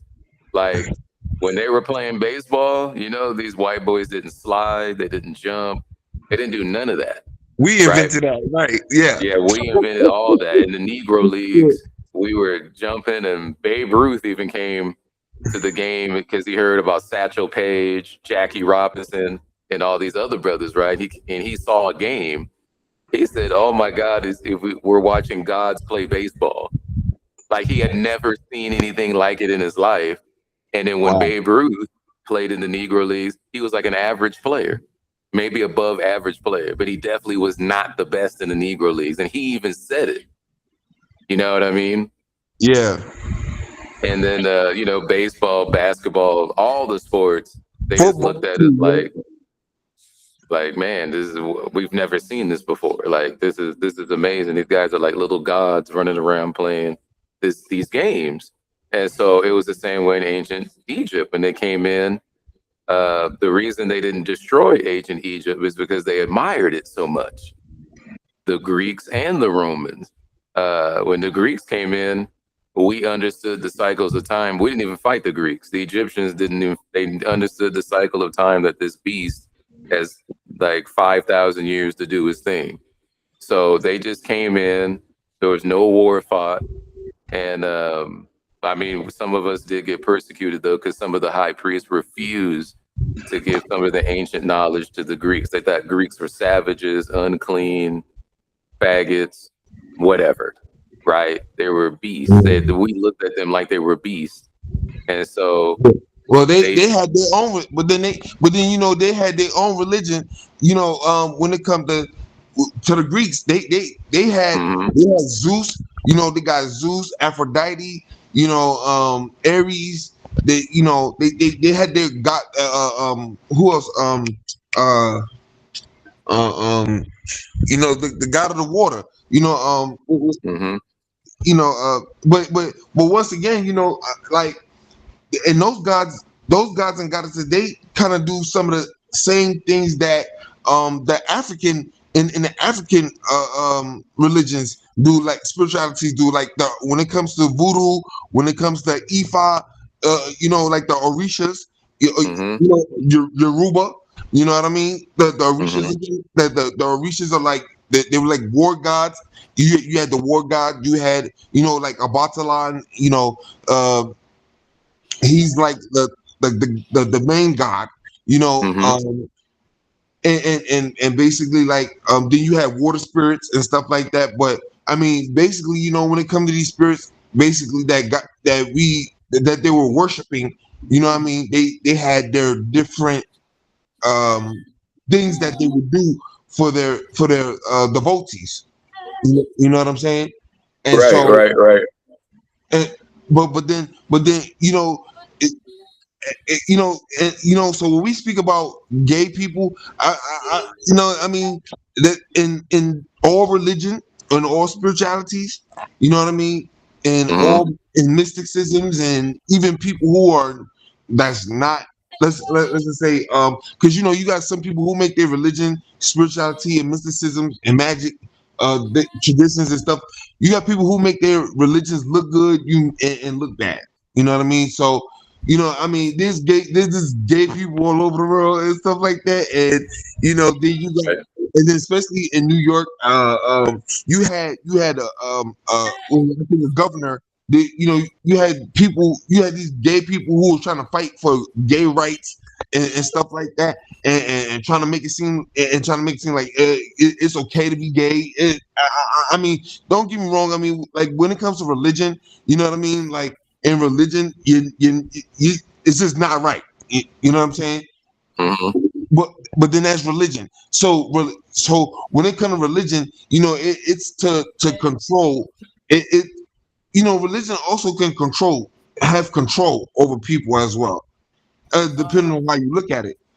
You know what I'm saying? Right. Um, Right. and But I think any nation or religion needs to have some type of control. right, You're speaking from a liberal. I understand where you're coming from a liberal, left wing point of view. See, I'm not a liberal. I'm from Cal. I'm from LA, so I know about gay people. A lot of gay people in Hollywood, pedophiles, statutory rapists, a lot, and I mean a lot. When Donald Trump first came into office, he arrested 300 people who were distributing child pornography and were pedophiles damn, in Hollywood alone in one day. woo, In boy, one that day, is crazy. Damn. right? So when I say, I know I mentioned faggots and gay people and stuff like that, is because not because of that incident, because naturally it's just not right. Two gay people cannot have a child. Right. This is And that's the thing. They it's think that genetic fact. right. You're right. And some of these people think that, oh well, okay, well we could get married and then we can adopt a child. That Yeah, see, that's wrong. I think that's wrong. You're gonna mess that child brain up. right. You could like for example, I don't know if you probably seen it on TV. There's been like TV shows where people talk about that stuff. That gay people talk about that stuff. Talking about adopting a child, getting married, and adopting a child. And there's people who said the same thing, that you'll be messing that child's mind up. Yeah, And basically, because that's like saying, because for that child, that what if that child don't want to be gay? What if that child want to right. live the common sense way, Right. heterosexual way? But no, you think, well, if a child sees two of the same people with each other, then Mm-hmm. he or she gonna think, well, this is the right way, and that's not Right. And it's not. And if the child goes to school, most people are heterosexual across the world. It's like 95% of people. They show gay people on TV and get you to think that their numbers are actually bigger. No, only 5% of people in the world are homosexual. 5%. That means 95% of people are heterosexual. Okay. I'm not saying go out and beat up and kill gay people. That's definitely not what I'm saying. What I'm saying is these oligarchs, right, that want to break up families are pushing the gay movement, especially on black people. Especially they're pushing it on black people. But if you look back on the gay movement, going back to like the late 60s, how did they push their movement? They pushed it through black music, which is called disco. Disco, right? When okay. disco, you've seen a lot of gay people start going into the disco clubs and then Like that one influencing. music, the YMCA. Yeah, I know what you're talking about. Yeah, stuff like that. Even though those guys were not gay, they weren't gay, but it was looked at as gay because gay people had hijacked the disco movement. They Oh, hijacked it. okay. It's all politics and where you place your money and where you want your influence to be. And if you start to look back, disco is not gay. It was this real positive dance club music. But then, these gay white people were not accepted by their own people. They weren't accepted. The gay stuff was not accepted in majority of Caucasian communities. So they're like, and these white people are smart in a vicious way. They're smart. So they sit down, they think like, well, how can we promote our gayness, our gay pride? And they're like, well, black people are usually acceptable to multiculturalism, right? Mm. Black people are more susceptible to accept us than any other people on the planet. So that's what they did. They started going into discotheques, and they And that was started the in. breakdancing, right? That the disco is what started breakdancing, right? Yeah.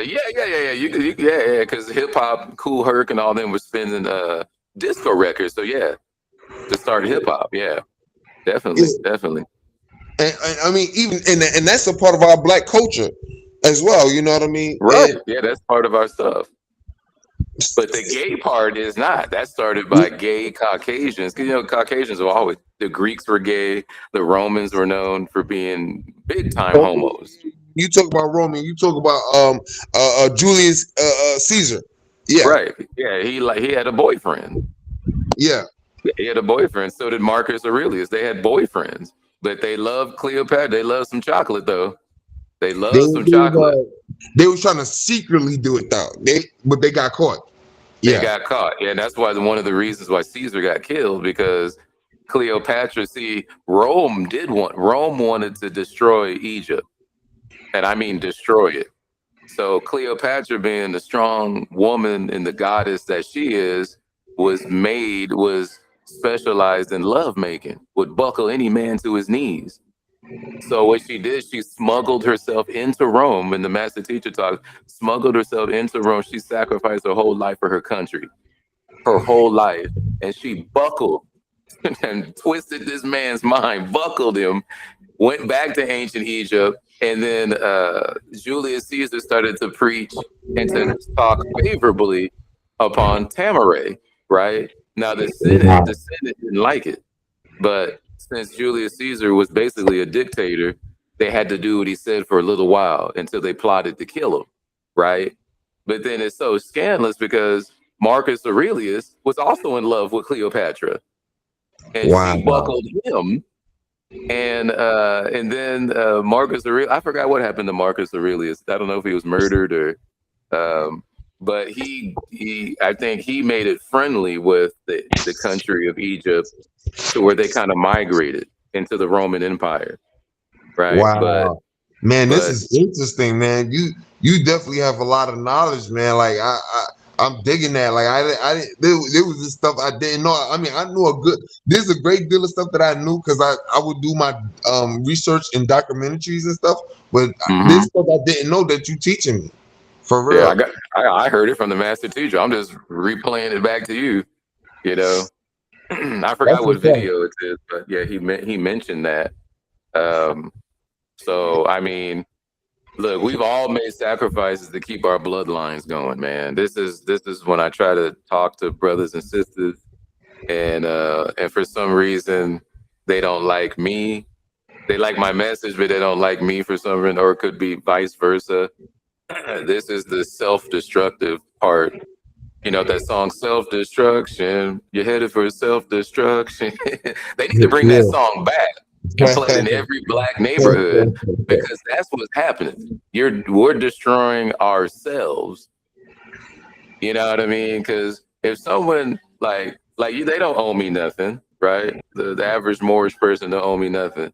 So when we talk and we're getting to know each other, whereas man or woman, uh, there's this. I feel like there's this deceiving agenda to try to get something from somebody for nothing. You know what I mean? And so, when But knowledge is free. that's right. What we're talking is free. You're able to use that knowledge and do anything you want with it in the universe. Go make money with it. Go tell your daughter, your son, your grandparents, your mom, your dad. You're able to do something with that knowledge, right? But they don't want the knowledge though. That's what I've come to find out. They don't want the knowledge. They want the benefits of the knowledge. They only want the benefits of the knowledge, Oh, you mean right? the spiritual benefits? Right. They don't That's- want to put right. They don't want to put in the work of meditation, reading, learning about things. So when they do the meditation, they're able to apply it They trying correctly. to skip it. They trying to skip. You can't, Yeah, man. they want to see the whole thing. And I Look, can I? Sorry, I don't mean to yeah, cut you off, now but go ahead. I just want to say this.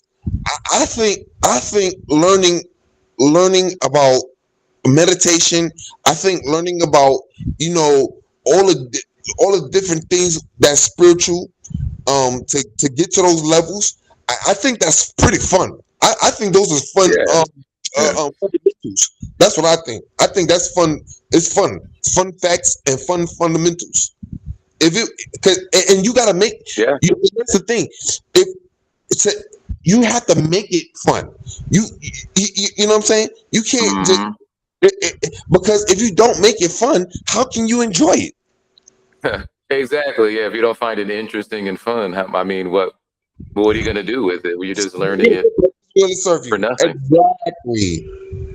Yeah, you're learning it for nothing. But If you don't but put if you don't put anything in the right type of energy into it, what purpose will it serve you, or anybody for that matter that want to sit there and skip to this and skip to that? I mean, that's like okay, like I'm sure you heard of this before, right? Where if somebody is given the answers all the time, they're not learning nothing.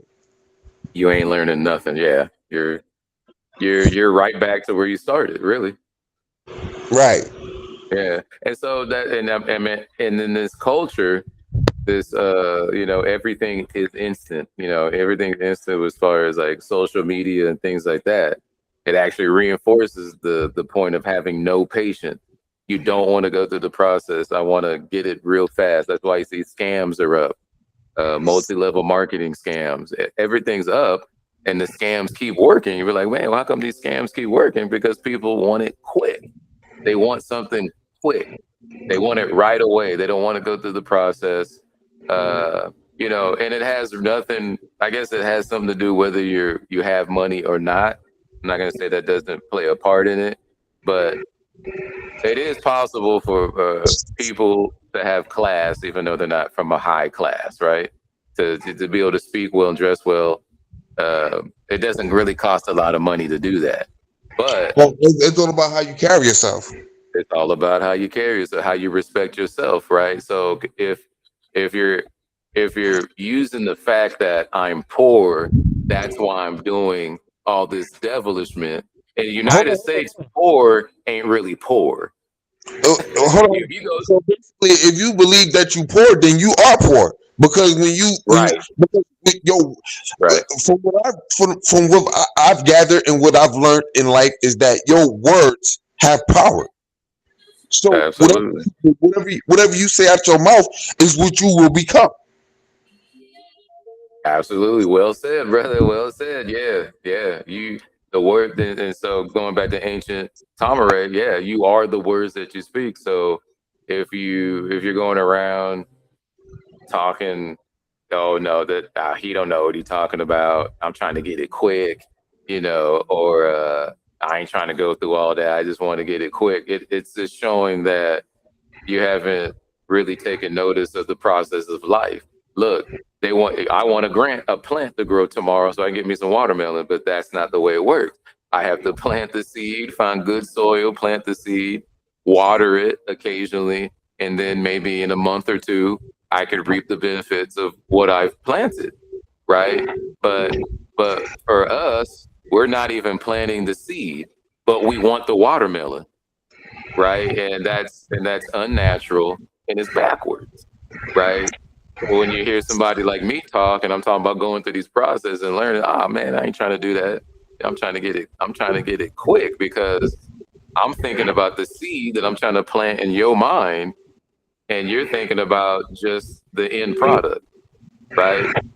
Now, even in Right. the Bible, it blesses the producers over the consumers. Because if I don't create something for you to consume, you're going to starve to death because you don't know how to plant the seed.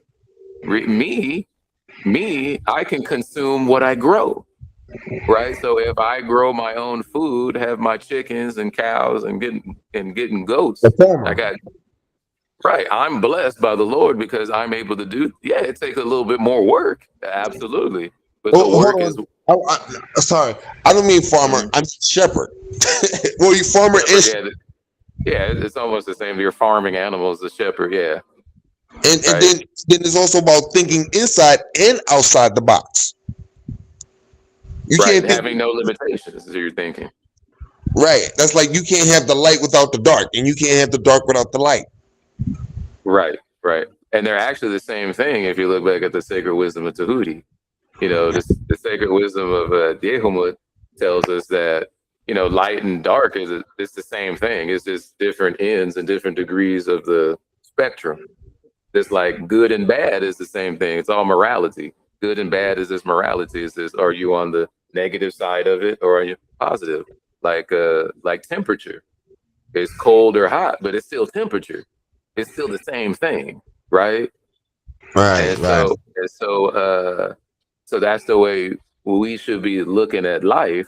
Not good Christianity teach you, oh, this is good and that's bad, right? But if we sit back and we question it, the history of Christianity, especially when it well out of Greece and out of Rome, a lot of things that I would say are bad or very negative coming out of there. You know what I'm saying? Like you got the Santa Claus, for example.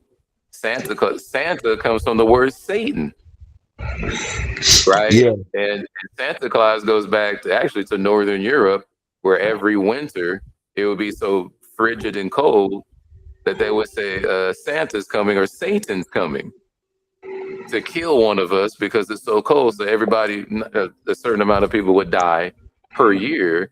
And of course, they would look at it as negative. And so they made a whole story out of it. Santa Claus is coming to town. Santa Claus is coming to town. You don't know, Santa Claus is really Satan coming to town. right. It's Satan, Shaitan is coming to town. And if you don't do right by Shaitan, he ain't gonna give you these materialistic things, these gifts, right? He's coming to drain your pockets too, because he expects you, the parents, to have these gifts for these children, so the children can keep going to school and learning to hate themselves, especially for Moorish children. Go to school to learn to hate yourself and learn to praise Romans and Greeks in the English, right? Because they're not gonna teach you nothing about yourself. So if you do good in that, Satan Claus is going to come and give you some gifts, but you got to be on his list, right? Or is the list a bad thing? I forgot it. I forgot. It's like, so basically, I mean, I see what you're saying, because it's like, parents they have to slave, meaning they have to work hard in order for their kids to have a Christmas. And I grew up out of that too. When it comes to Santa Claus, I grew up out of that at an early age. I knew that my moms or my pops was getting these presents from me. That's why I was the one. Yeah. I was asking them. So I knew that Santa Claus was real. Because let me tell you about this story. How I knew Santa Claus was real. Because one time, me and my cousins, we went to, like, I think we went to like a mall or something like that in New York, right? And we sat on, we took, people taking turns with their kids. Well, kids taking turns sitting on Santa Claus' lap and asking Santa Claus for these gifts, right? There's a guy that pretending to be Santa Claus, right? So okay, I remember asking myself, okay, Santa Claus, I want this and I want that, and I was expecting this, right? And then I noticed I didn't get exactly what I asked from him, so that's when I knew Santa Claus wasn't real.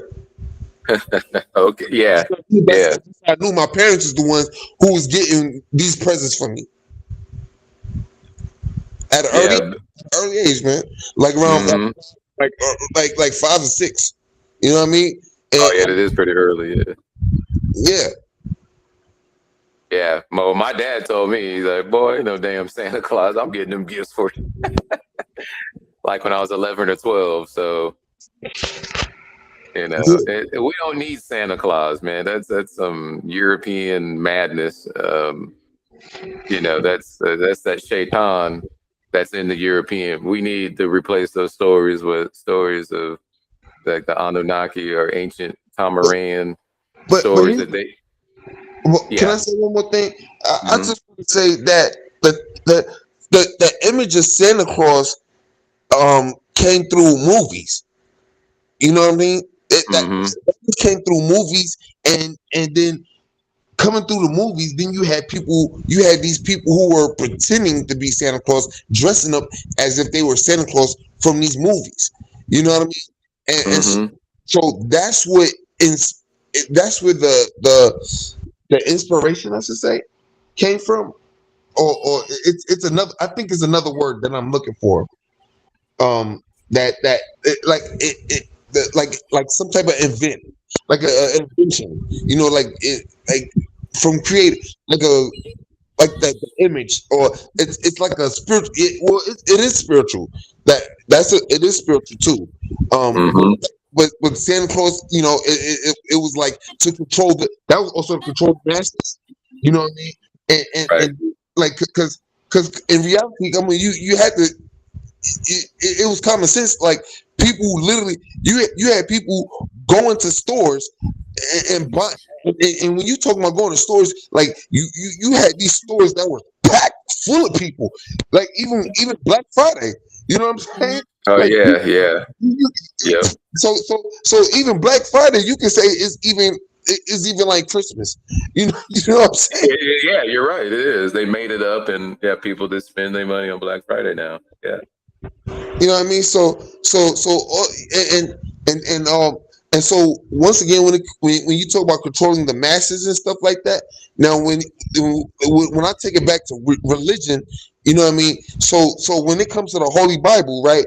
So basically, it was said that Moses, King Solomon, and and it was another guy who created the Bible. Okay, so mind you, it was man that created the Holy Bible. You know what I mean? And even when it comes to the Quran, so and all and when it comes to religions that deals with God in a spiritual way of sense, and especially when it comes to Christianity, so you got two different type of Christianities. You know what I mean? Like you have the Catholic and Mm-hmm. you have other Christians who are not Catholic. You know what I mean?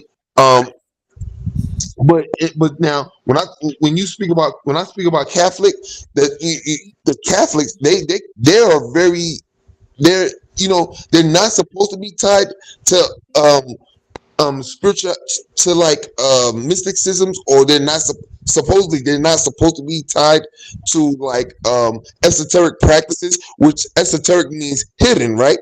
So Mm-hmm. so when you look at Catholic is they're also tied to Gnosticism, and Gnosticism is also is tied to a spiritual way of sense, you know, Mm-hmm. Mm-hmm. that deals with spiritual energy, spiritual power, and esoteric practices and stuff like that. And they have their own way of how they believe in God.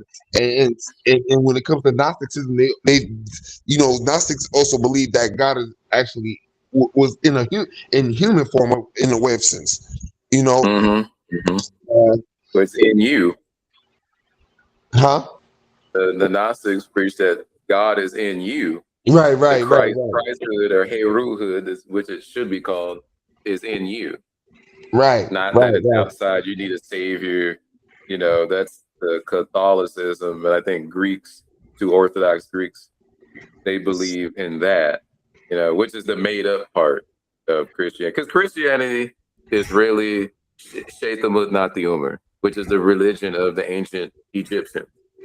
All it is, it's repackaged in a European way so the Greeks could have it, right. right? When you speak about, oh, sorry about that. Because So they're when you really speak about, Gentiles. oh, go ahead. No, I'm saying that the Greeks and the Romans, they're really Gentiles. They really have little to do with what we were doing in ancient Egypt. And then Moses went up to The what they mountain. call Philistine. Oh, Yeah, on Exodus, right? Exodus tells the story about Moses leaving because Moses was the Egyptian temples had also become corrupt, and Moses was kind of sick of it. So Moses left with a lot of people. That's why he left. That's the real reason why Moses left. And then he saw God in the burning bush. We don't know if that part is true, but we'll just go along with it. You take know it what I for mean? right, Yeah, we'll because just go along with it. You I've know. seen the movie like that. You know what I mean? Mm-hmm. And basically, like how he went up the mountain, he talked to God in the burning bush. He was not he, and mind you, he didn't talk to God for too many days.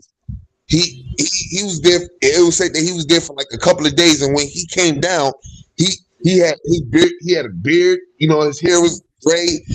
You know, and everything. Like it was like he was there. It seemed like he For was years. for years. Like Yeah. like I think in the Bible it said like it looked like he was there for like 500 years or something like that. Like he was talking to God for 500 years or something. It was something like that. I'm not sure. I know it was like it seemed it made it look like he, you know, because I mean, if he was really talking to God, because we really don't know if anybody in real life actually talked to God. I'm not I'm not trying to say like I'm an atheist. I'm not atheist. No, It's but just you're questioning it. I mean, no, that's fine. Yeah. and that's the thing. So Yeah. as I was growing up, as a kid growing up, I, I've had God makes you question Him. He Hmm. makes you want to ask Him questions that some people will be like, you got to be careful how you question God. You know what I'm Yeah, saying? no, this is good. See, this is where the master teacher was not afraid to question. You know what I mean? Because when he went through Islam, he said, "Well, they don't have anything about extraterrestrials in Islam." And he says he's seen the crafts. He's seen some of the ships. I've seen a ship before. Me and my ex-wife would tell you we saw a ship. You know what I'm saying? And there's nothing about that in the Quran. But the Quran is also not a text to deal with that. And Muslims have a problem with that. So they'll start to create hadith. They'll start to create these things that are not in the Quran, right?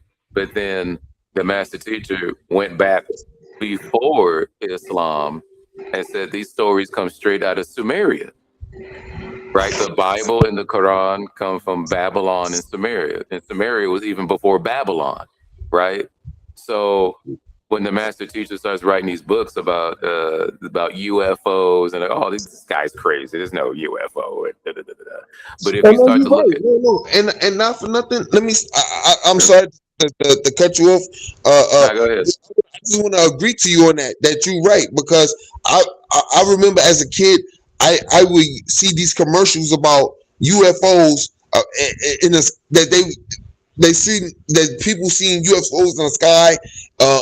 They like little saucers in the sky Hmm. stuff. You know what I mean? Hmm. And it's like, hold on. And then you got to think about the Area 51. You know what I mean? Like, That's right. and they don't want nobody to be. They don't want nobody to get close to the Area 51. They say if you try to even sneak into the Area 51, they will shoot you on sight. They'll shoot. Yeah, they'll shoot. They don't want nobody know. Yeah, they will kill you. There was a guy named Bob in the 90s. He was a scientist and he was actually working in Area 51. And for some reason he quit or I'm gonna try to type in his name as I talk here, but his name was Bob something, and he was a scientist at Area 51. There's actually a YouTube documentary on this, and he said he's seen the alien crafts in an underground base in Area 51. And Wow. when he left, he tried to reveal what he saw down there, and the military and I guess some other government agencies tried to cover up his whole existence. He went to a university where he learned how to be a chemist and a scientist. But if you call today and say, "Hey, can I look at Bob's school record?" They're like, "Bob never went here." That's how secret they want to keep it. Um, Damn, that is wow. That's deep. Yeah, that's deep, man. Bob Lazar. Bob Lazar. That's his name. Look him up, bro. The master teacher also spoke about Bob Lazar and working with like anti-gravity technology. It was master teacher actually explains how the technology works in AMOM. Wow. Are you a terrestrial or extraterrestrial book?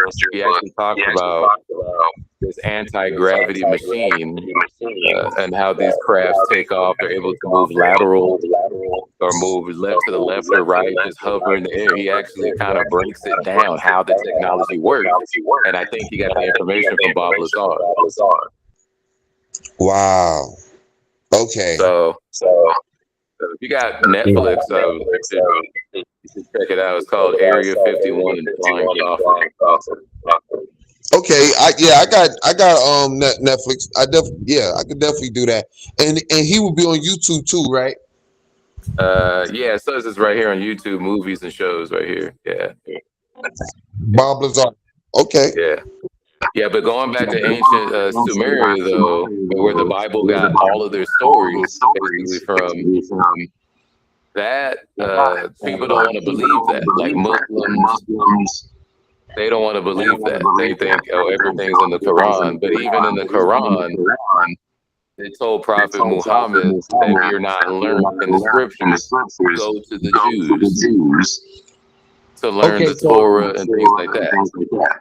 Okay, so the same thing that you talking about, right? I wanted to add a little to that. So so when I did I basically looked at a documentary one time on TV, and I wanted to talk about the Holy Bible. So basically, there were pages that were taken out of the Holy Bible because because basically these people did not want people to know the like the truth, like some truth about the Holy Bible.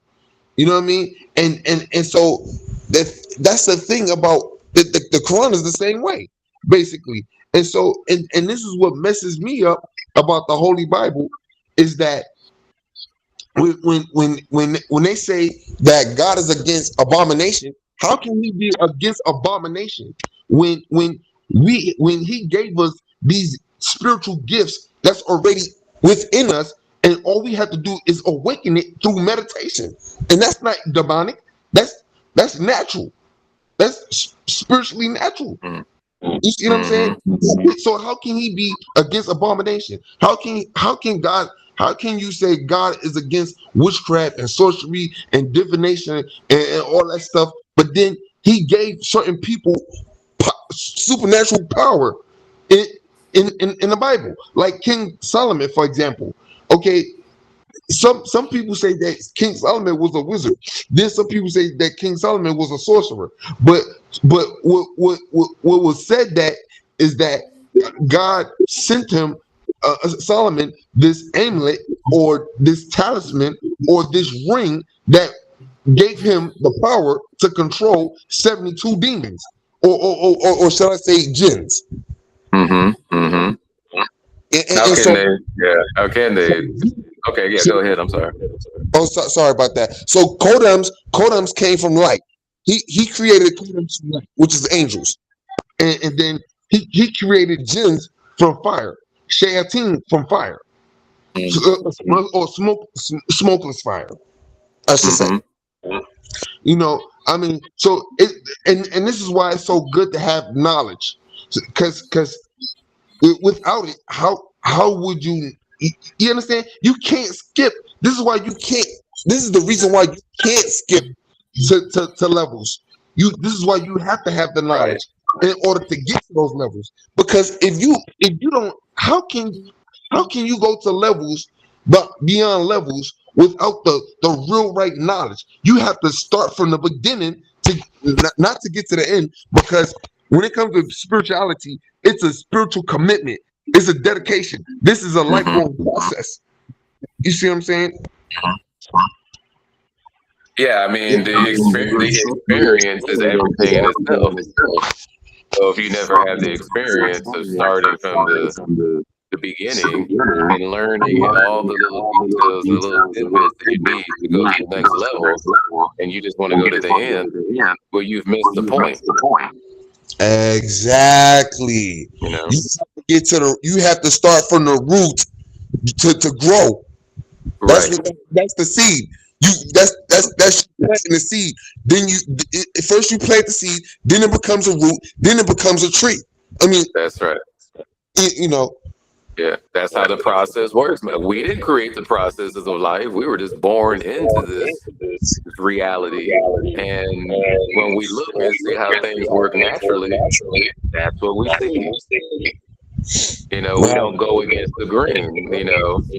And When it comes to human beings, a lot of human beings are unnatural, especially in this country. They're unnatural. The government, the average person, things like this. So what we have to do is remind people of what those natural processes are so they could be more successful in their life and whatever they want to do. Because if you look at society, there's really no direction here. You could buy something, you can go to work, but those aren't really purposes of life. So that's why you find a lot of people who, even successful people, they go to use drugs, and there's something still missing within their soul that either they're not aware of. They can feel it though. You know what I'm saying? They can feel it. They may not be able to explain it, but they can feel it. And this is because somewhere along the line they skipped the spiritual process. They missed something. Their body and their mind is reminding of them that they missed something that may result in drug usage, being depressed. Because you look at some people like, okay, you got everything you want. How come you still not happy? You missed something. Maybe something with your family. There's something that's missing. So this is what Nuwabu attempts to correct. Yeah, I mean, there's something that somebody told you this was success. So your success is being defined by going to college, money, what girl you can sleep with, what car you can drive. These things are successful. But then if you need all these things to fill the gap in your heart, is that really success? I'm not saying don't have these things. If you earn the money to get something. I believe I know exactly what you're trying to say. You have to have principles. You have to have morals that govern govern with prosperity. Wealth and prosperity. I should say. Yeah. You have to have principles and morals. Without principles and morals, you'll be lost and you'll be broke. Yeah, you still gonna be broke. Yeah, you got a lot of money, but you still feel like, excuse my French, you still feel like shit inside. You're still jealous, you're still envious, and you still feel like you're not successful. You always have to have the next thing. Right. So when do you become satisfied? Yeah, sorry about that. But yeah, I just wanted to add to that too, that you got, that's why we have these, with this certain spiritualities like Buddhism, for example, right, where they teach you to detach yourself from materialistic things. Right. Which, I mean, that's cool. Buddhism. We don't preach that here, but we also don't preach that you live in indulgence of all materialistic things. There's a balance. Yeah. Between I appreciate the gift of Allah. If I build a house and Allah let me build this house, I appreciate that. But I'm not. My whole identity on this planet is not based on my house, or based on my job, or even the money that I get from my job. You got to kind of work it out and find the balance between having this, praying, meditating, reading scripture. You're always reminded and feeding your soul instead of always feeding your stomach. You know what I mean? There's a balance. We don't teach in the Shaykh was not the over that you detach from all materialistic things, because that's not realistic. You still need food, clothing, and shelter. Yeah. No, you're right. Because so spiritual. I mean, because you have to have mentally, physically, spiritually. So between your mental got to be stable, and then physically you have to be stable, and spiritually you have to be stable. So I would say, you have to put these things in order. So mentally, physically, and spiritually, right? That's order. But when you research in Google, it doesn't matter what order you put it in. But the reason why I put it in that way, in those three orders, mental, physical, and spiritual is because you mental has to start first, then Mm-hmm. physical has to start second, then the spiritual is third. Because you have to have order. You Right, understand? right. You do need to have order. I think that's the correct steps to go about life. When Mm-hmm. you put um um I mean, I would not separate, but you have to put them together, but you have to balance it all together. Right. It's all a package deal. There's different components in the package. So in the Wabu, we would say it's your spirit, mind, and physical because you need the right energy, right, to have the right thoughts. Like take for instance, if I eat bad food all day, am I gonna have positive thoughts? No, I'm gonna feel bad.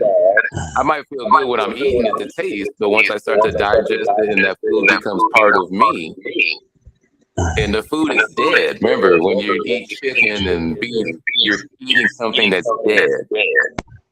So naturally, if you eat too much of this stuff, you're going to become dead. You're going to gain weight, and you're going to have like what we call like sick ether thoughts, right? But if you eat food that's alive, like salads, apples, where I'm going, plant-based diet, where it's alive. So when you eat it, it becomes part of you, and you feel energy, you feel good, right? You have better Oh thoughts, yeah, now I see what you're saying. So you right? know that saying, you are what you eat. That's exactly right. Yeah, Yeah. yeah, and that comes from ancient Tamara. That saying, don't let them. The white folks didn't come up with that. We did, Oh, you know. brother. So the God raised his hand, I think like twice or three times. Oh, I my guess bad. he I wants didn't to say hear. something. Oh, go ahead, the God. I'm sorry. Rahubat. Rahubat. I was just gonna say, it's echoing. Moses, when you're not speaking, can you mute the mic? Say again. Yeah, I think Brother Moses, can you mute the mic? When you're not Yeah. speaking, because it's echoing on my side for everybody when we're listening to the teacher. Okay, now the echo's gone, I think. Yes, that's it. Oh, okay. Yeah. No, well, welcome in, man. I'm glad you're able to come to God. All right, Brother Moses, you got the floor. Okay. So yeah. So basically, everything that we spoke about today, it just, I think it just hits everything. From racism, from the Bible, from the Quran, from spirituality, from uh, uh Nuwabian, and and and I I think the thing about, and that's what I wanted to talk about too, is when it comes to Egyptianology, Mm-hmm. I've always been some. It's just something about Egypt. Like I've had it's just something that just drew me to it. Spiritually, you know what I mean. Especially when it Mm-hmm. comes to the Ankh, and the Ankh is I think, what is it called?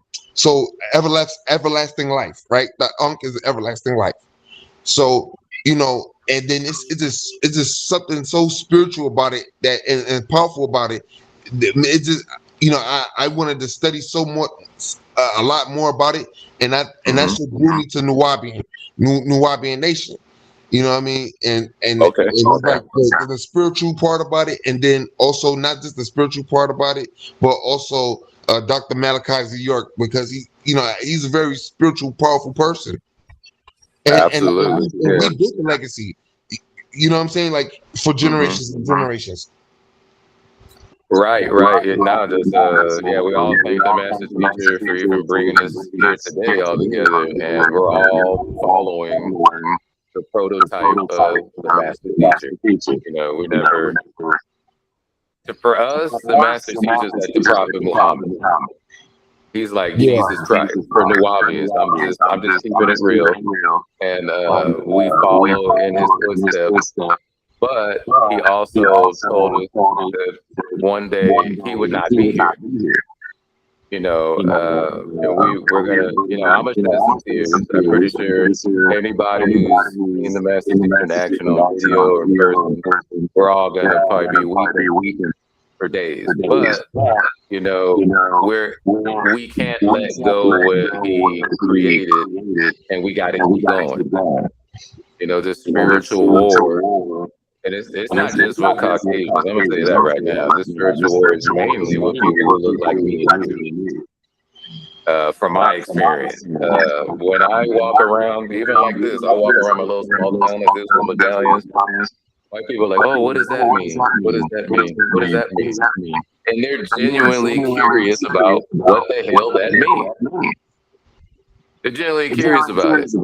And then when so-called Black people, not when I'm wearing this, but just what I'm doing, period, with my life, because I choose to do this with my life, it's the attacks start coming. The attacks. Oh, he's a child molester. He doesn't know what he's talking about. Is this? Is that? Oh, your master teacher's a devil. I've heard it all. I pretty much heard it all.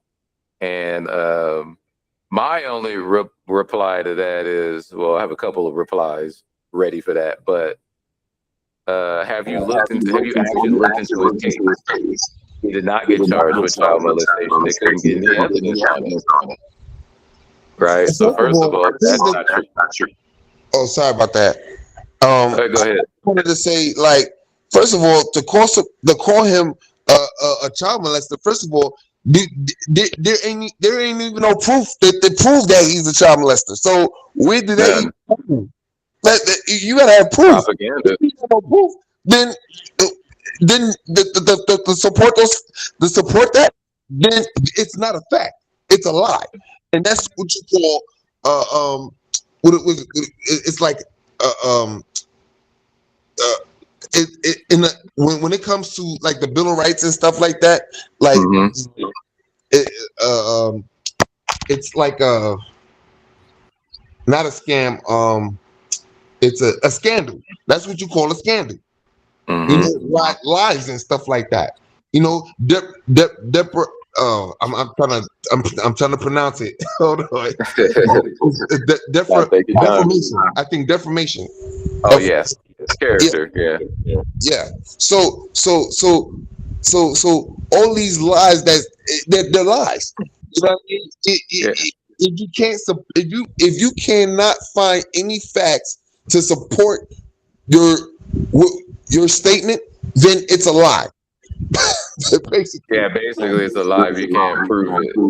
But they tried though. The state of Georgia tried to get him for child molestation. Unfortunately, his son Jacob York started making up lies about Dr. York when he was the one molesting children, not Dr. York. And Faisal Campbell will tell you that one of the other Dr. York's sons will say that Jacob York molested him. And in the music industry, Jacob York is known for doing some puff type stuff.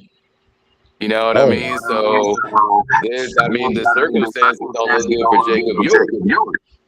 Not Dr. York. They made up Dr. York, we understand, is a political prisoner. He was put in jail for his views and how powerful the brother was. He's our brother. So that's why they got Dr. York in prison. It's like they killed government. You got to look at the reputation of the federal government against so-called black people. The police brutality, FBI brutality, right? Racism. This is a colonist government. People are forgetting this. They came from England, came over to establish this colonist nation. So anybody they see, especially indigenous, like Martin Luther King, Malcolm X, even to a point Marcus Garvey, they see a melanated person who's showing a threat to the system. They're going to try to handle that. Noble Drew Ali, right? And he's another brother that fell because of some kind of CIA or FBI operation. You know what I mean? So when we look at the reputation of somebody or a government body, you got to take that into consideration. J. Edgar Hoover hated Martin Luther King, hated this man, sent Coretta pictures of the man, and now Dr. Martin Luther King not as holy as we all think he is. He was in orgies, right? He was participating in orgies. So they had the FBI. There's people on the inside who were part of Martin Luther King's circle that were snitching to the FBI about what he was doing. Right? Jesse Jackson was another snitch. He worked for the feds. He helped get Martin Luther King killed because they can't really take you out unless they have help on the inside. So they're always flipping somebody on the inside to take somebody out. Think about Fred Hampton. They did the same thing to Fred Hampton. You know what I mean? So when we move, it's better to be diplomatic with the devil than try to move all by yourself. And I will admit that it's better to move like that and be diplomatic with the devil, because the devil wants some type of recognition. Right? The devil, okay, you can do your thing, but don't make it look like you're trying to take over now. Because that's when we have to start looking into your shit. But if you come out and you be diplomatic with us, like go talk to the mayor, go talk to the governor, which you can do, then we're not going to look at you so hostile. And that's called being diplomatic. That's where statesmanship comes in. You know, nothing's ever guaranteed, but you increase your chances if the devil, who's in control, is in control. If you're more diplomatic with him, then you're more likely to succeed in forming your own community. Right? You have to do these things. You think China wanted to work with the United States to come to power? They probably didn't. But sometimes you got to work with people you don't like. I don't know if you guys agree with that or not, but that's being more diplomatic. I think what you're saying is like, if you can't beat them, join them and then beat them. You know what I'm saying? Something like that. Yeah, something like that. Yeah. But they've established the system. Unfortunately, they have established some type of system, and where we must play part in it. So I rather play a part in it and have a piece of the pie where we can give to our people and distribute to our people so they can live a good life. Because the prophecy says that the Caucasians coming down. We don't have to do any, like Brother Eric said, the prophecy is from Dr. York. They're going to kill themselves. We really don't have to do anything. We need to just keep studying, keep increasing our skills and our trade, get our woman to respect us again, to start forming good Nuwabian Moorish families. That's all we need to do. We don't need to indulge in all of his sins and all of his vices. We don't really need to do all that anymore. Now that's going to be very hard for some brothers and sisters, because to reverse a trend, which is what happened since 1960, because we were getting married at a high rate. Didn't matter if we were rich or poor, we had each other, right? We had each other at the end of the day, and we understood that. Now that the devil, it was the black woman who left, right? Because there was this perception that the white man is some type of god. So once he opened the floodgates, oh no, you could have babies and we'll pay for your housing and all that. I'm not going to front. The black woman just left. She left, and she thought that was better. You know what I mean? And now that we find out 60-something years later, now there's generational people growing up in project housing, and they think this is normal. You've had probably three or four generations since then, and it's a generation. We call it the generational curse upon black people. Right? Because you wanted to live in the image of the beast, and this is what the beast gave you. He gave you the projects: crack, gangs, murders, feeling uneasy, not feeling safe, because he promised you these buildings were going to be safe in the 1960s. But what you came to find out, he just stuck you there, don't care about you, but he got your vote. He got your Democratic vote, though. Because even though it's not the best of situations, that government is now your man. That black woman's man is really child supporting the government, not us anymore, right? So, but we got to build and establish as men to where I'm not saying just cater toward women, because women got to know their place. They got to know their place in society. No, your place is not to lead the household. That's not your place. Now, some women can do it. And if I say she can do it, then I would say for the man, let her do it. If she could lead better than you, then let her do it. But this is not the case in about 99% of cases. If you look at a woman running the household, you're not looking at a well-established family. And you're probably and if the woman becomes unsatisfied, she'll just leave the family and go to another dude. That's not right. There's nowhere in the scripture where this is supposed to happen, and this is Yeah, why. because I'm sorry about that. I was gonna say That's you're okay. right because and if you look at the history of us men, we were the ones that governed the house. We were the one that had control over our women and our children, and because we were the ones that was known as the kings. You Of know, our household, right? right? But because it's not called women made, it's called man made. You know what I'm saying? Right. Yeah. Like we are the architectures of building buildings and all that. That's where the stonemasons came from. You see what I'm saying? That's where Freemasonry come from. You see what I'm saying? So that, I mean, the knowledge of us men is very strictly seriously profoundly you know, it's just so much I could put on that. You know what I mean?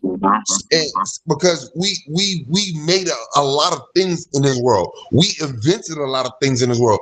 I mean, when you look at the history of women, don't get me wrong, there's women that probably have invented things, but it was mostly They have. about fighting for power, fighting for their freedom, fighting for their rights. I mean, women were fighting for their rights, and those rights that they were fighting for was for like to do the same thing that us men do. Because like you got some women that's firefighters, you got women that's military in the military. You know what I mean? Like there's certain things that women can do that we can do, but the thing about that is that they're not supposed to do what us men do. Yeah, they're They're not not supposed to, supposed right? to, because that's not God didn't put them on this planet for them to do what us men do. Right. It- And it- then another fact is, my bad to interject here, but another fact is, if you give women the choice what they want to do for a living, right? Like now, that women can do anything they want to do, go to college. If you look at the statistics and what they want to do, they want to sit in an office. They want light work. They don't want physical work because they're not built for physical work, and their whole biology is geared toward doing like taking care of the little details, tidying up around the office. I mean, even being on the computer, being a programmer or something like that. They don't want total responsibility if that program doesn't work for the corporation. Women don't want that type of responsibility. They run from responsibility. But a man got to take responsibility for his household, his job, his car, everything. But women will find a way to get out of responsibility because they can't handle it, because women are just different from men, right? They're just different. But they're just the opposite end of the equation. They're really the same. right, because but because like when it comes to us men, we are taught to not be to get emotional over things that is normally human. You Right. know what I'm saying? And women are not taught like how us men are. They are more they're way more emotional than us, and not just emotional. They though their thinking is like when you're in a relationship with a woman, right? It's like they don't they act like they don't know what they want, right? But they do know what they want. So they kind of confuse us at times. Right. Yeah. And then another thing about women is that they like testing us a lot. Oh And, yeah. and Oh you know what yeah. I mean by testing? I mean, like, they will test your emotions. They want to see if you're really rock hard. They want to see how much you can take. They want to see if you're not going to lash back at them. They want to see if you're not going to put your hands on them. They want to see. You understand? It's a lot I mean, that for goes to right. I do mean, with they're right talking to to a do woman. that. Right. Yeah. Yeah. They're right to do that. They want to see what type of man you are. But some women take it further than that, and Yes, yes, yeah, and they right want to there. see how Right much there. you're You going to got pay it. on the first date or something like that. They want to see what they can get from you. And most women have an agenda to get something from you. But you got to remember, women are great actors. Great actors, bro. Like, we don't really know what's going on within a woman's mind and heart sometime until it's too late. So I would say, as a man, you got to let a woman know kind of how you operate right up front, what you're going to accept from a woman and what you're not going to accept from a woman. Like, you're the lawmaker when it comes to a woman in your household, because a woman really don't want no rules. She want to do it exactly what she wants to do when she wants to do it, Well, whatever she's feeling like at the second. I I just want to put something on that because so I've been to okay, one day I was in a strip club, right?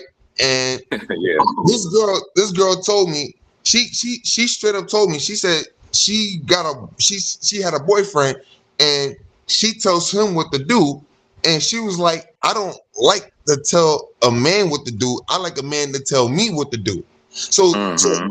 So you feel me? Like, you got Yeah. some women that like to be told what to do by a man. They like a man. Most women like to be told what to do. Yeah, but then so the ones that don't like that don't want rules, those type of women, not 9 times out of 10, they're not faithful Oh in a no. relationship. Oh yeah, they're only faithful to how they feel about, look at this, man. It's a perfect example. You remember the Maury Povich show, right? Yeah, I Okay, know. so Or well, the second, what was the name of the show? Maury Povich, the Maury show. More. I think I know what you're talking about. The white guy, right? The old white guy, yeah. And he would He bring be like, couples in oh, there. you are the father.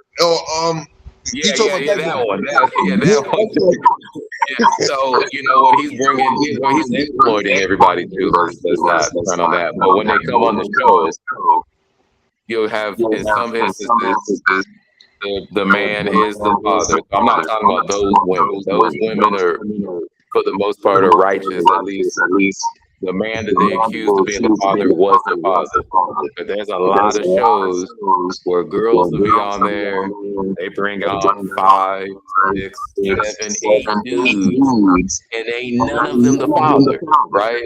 Now, there's something seriously wrong with a female if she brings on more than 2 men and says that they're the father and none of them are the father. And then you get to 3, 4, 5, 6. Okay, so what you're dealing with here is some type of prostitute. She Yeah. wants to get paid, and she's going for child support. You best believe she's going for child support.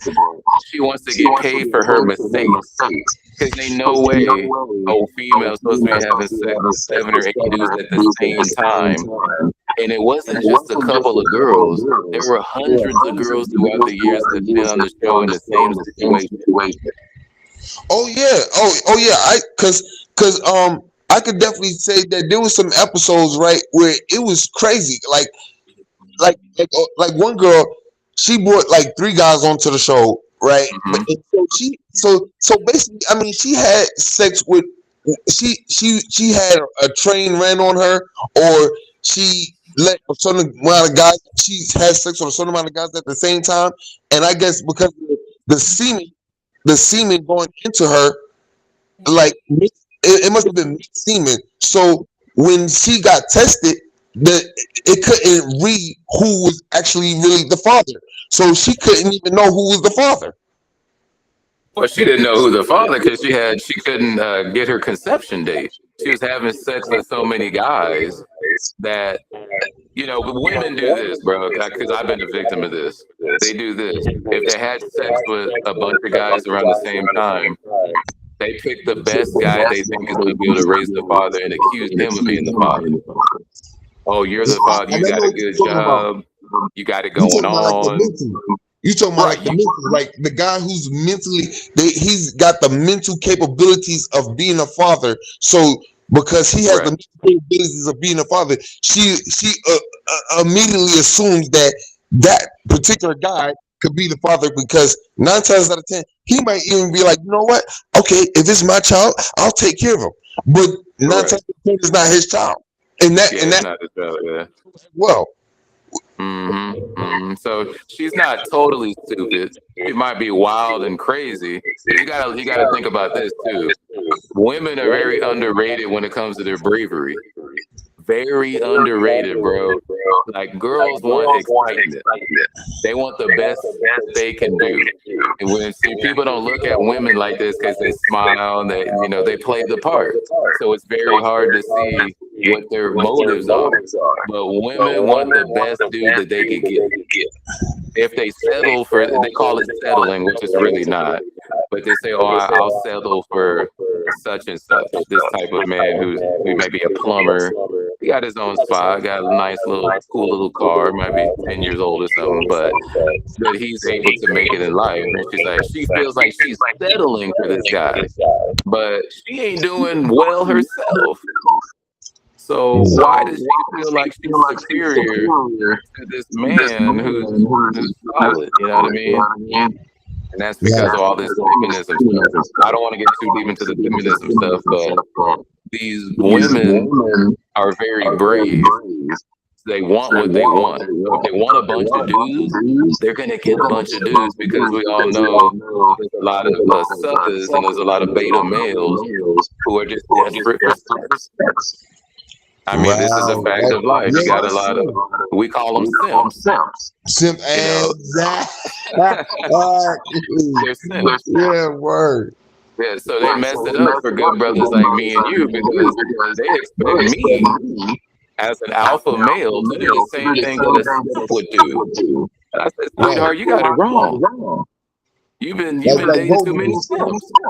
Right. But I'm not doing that. I'll respect you and everything, you know, but you need to respect me too. You know what I mean? I'm not going to abuse you, but look, you know, when I'm in my house, I need you to respect the rules of my house. I don't want you trying to challenge me in my house because I'm the man of this house. If you need to challenge me, you need to hit that door and go find you another or beta or self that you can be with and control, because that's not happening over here. right. You know, and that's the way men need to put it down with women. Look, I respect you, I'll take you out and all this, but you know, I seen this crazy story on YouTube where a brother and sister were going out. This girl brought her whole family and expected that dude to pay for everybody's meal on the first date. Damn.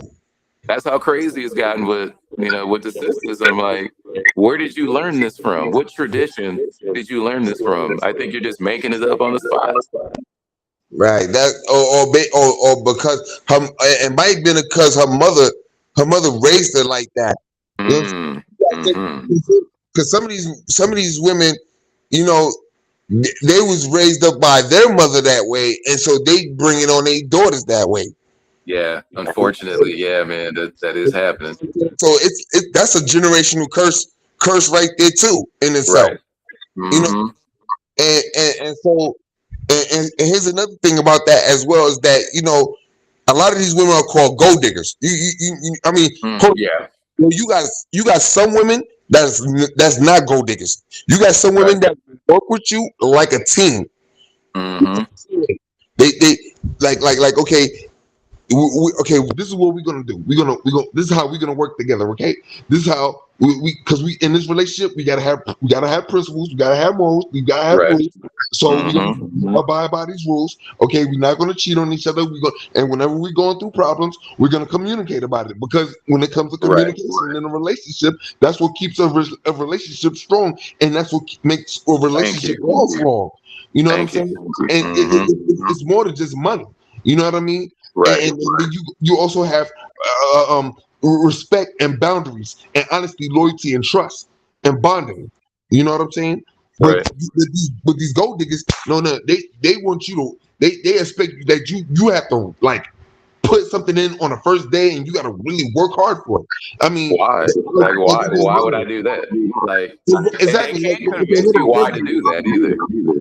Yeah, I mean, now when, like okay, because I've seen this stuff on YouTube. I've seen it on social media where these guys they'll come across these females that are gold diggers, and then some of them are not gold diggers. But they like so they'll some of these guys will play like they're broke. They'll play like they ain't got no money. They'll play like they ain't got no car. And then their car be sitting right there. They have a crazy expensive car sitting right there. And the girl will be like, "Oh, I don't have time for you. I have a boyfriend." And boop boop boop boop boop, right? And then, and then as soon as she walks off, and then as soon as he gets in his car, she looks back. She turns around, and then want to come to his car and talk about, hey, blase blase. Oh, so now you want to talk to me? They be like, they switch it up on them. They like, hold on. So now you want to talk to me? Okay, you want to? Okay, hold on. But at first you said you had a boyfriend, or at first you said you had somewhere to go. So why you want to talk to me now? You see what I'm saying? Like these guys will flip it on them, and they'll be like, you know what? All right. They'll let them come in their car, right? And they'll have a conversation with them and all that too, right? And then, they'll be like, oh, you know what? They'll be like, okay, so I got to do this in order to. We gotta go to like an expensive restaurant to have to go out with each other and have a good time, Right. and stuff like that. And so after the conversation is done, he'll be like, they'll be like, you know what? Get out of my car, because you nothing but a gold digger. And they be like, what? Yeah. You feel me? Like You're right. Yeah. You just, it's transactional. It's just transactional. It's like if you go to Thailand, right? You can find a girl online to be your girlfriend for like a week. But that's the way the citizens are presenting themselves to men. Oh, you got a nice car. I know you got a little money. They really want to say, why don't you just pay for the booty and I'll be your girl for a week. That's the way they're presenting themselves as prostitutes. And then they wonder why brothers like us on this call don't respect that. We don't want that. We don't respect it. We don't need it, frankly. So we just gonna move on. And a lot of brothers are starting to marry outside of their race, because Black women are putting in the effort to get with Black men. I'm gonna say that straight up, because when I was in San Diego, I used to live in San Diego for about 5 years. The most aggressive women were white women. By far, the most aggressive women are white women, and that's why white women take a lot of brothers from Black women. Is because they're the most aggressive. White women are the most aggressive, even more than Latino women. White women are aggressive when it comes to getting a man and the man that they want. Yeah, and not for nothing, you right. Like, and but here's another reason why white women or different race or other different race of women is taking us Black men away from Black women is because their manners is different, their mindsets is different. They're willing to work with you. They're willing to work with us. They're willing to be a team. They're really looking for a relationship. They're not looking to sit down and lay on their backs and not do nothing. Those women are independent women. They will go out there and make their money and take care of themselves. They and of course, a woman wants a man to take care of them. Of course, when it comes to a relationship, you know what I mean. But these women also look to build. You know what I'm saying? Right. Yeah. Black women, Their mindset is just different. Yeah. some of these black women quick to rush into things, and that's what messes them Mhm. up. And not only that, they want to argue. You got some of these black women, they want to argue all the excuse my language. I get it. I get it. Oh, Yeah. blah, blah, blah, They want this. to be the man of the house. Yeah, You know, so they want to be the man. They're going to battle you for the crown. But it's like, if that works, I would be with it if it worked like 90% of the time. Man, just step down, let the woman lead, and we cool with that. Actually, I wouldn't mind if a woman led my household, then I can focus on other things. Say, you deal with that, and I'll just do what I need to do. But most women don't want to do that. They want to be taken care of. They want to have a baby, whether in a relationship or out of a relationship, which is crazy. But they want to, it's their maternal instinct to want to have a baby and to have a family. That's where the woman is most powerful, is in the family, not out trying to hunt things and getting the job and getting the paycheck. And now you're living in the world of men, and you'll see that on YouTube. You know, women get the job and they're on top of the world because women really live in the moment. Women don't think like men. Men think long term. Women think right now. So they don't care how much debt they take on to go to college because right now it feels real good. And I'm an independent woman. But then after college, when you owe about $100,000 back, now you start crying on YouTube, literally crying. Oh, this is not fair. But wait a minute, it was fair when you got it and it was feeling good. But now 10 years later, when you're in debt and you know you can't afford a house now it's unfair. That's the way women think. And so when they're in the workplace and the mass layoffs start happening, they literally cry like they broke up with their boyfriend. Literally, because that's how the female mind works. They get attached to things and get dependent on things. The job is the new man. This is my man now. Microsoft is my man. Hayward Tool Products, that's my man. I can't break up with my man. I love my man. I'll do anything for my man, right? That's the way they think about jobs. They ain't supposed to be thinking about no job like it's a man. It's a job. You go there, you work, you leave, you go home. and pay. Job. Right. And that's another thing about I wanted to put I wanted to add about women getting jobs is that okay, yeah, they fought for their rights to get to work like us men, right? And so the reason why these women can easily get jobs, especially when it comes to their these guys who are in charge as bosses, they hired most of these women because it's a sex thing. Right. Of course it is. Of course. Yeah. You You're know, right, brother. she's cute, she's sexy. Yeah, Right. she looks like the type of woman I could sleep with. Right. And to have a woman like that on the job, they checking them out and looking to try to get with them. you know.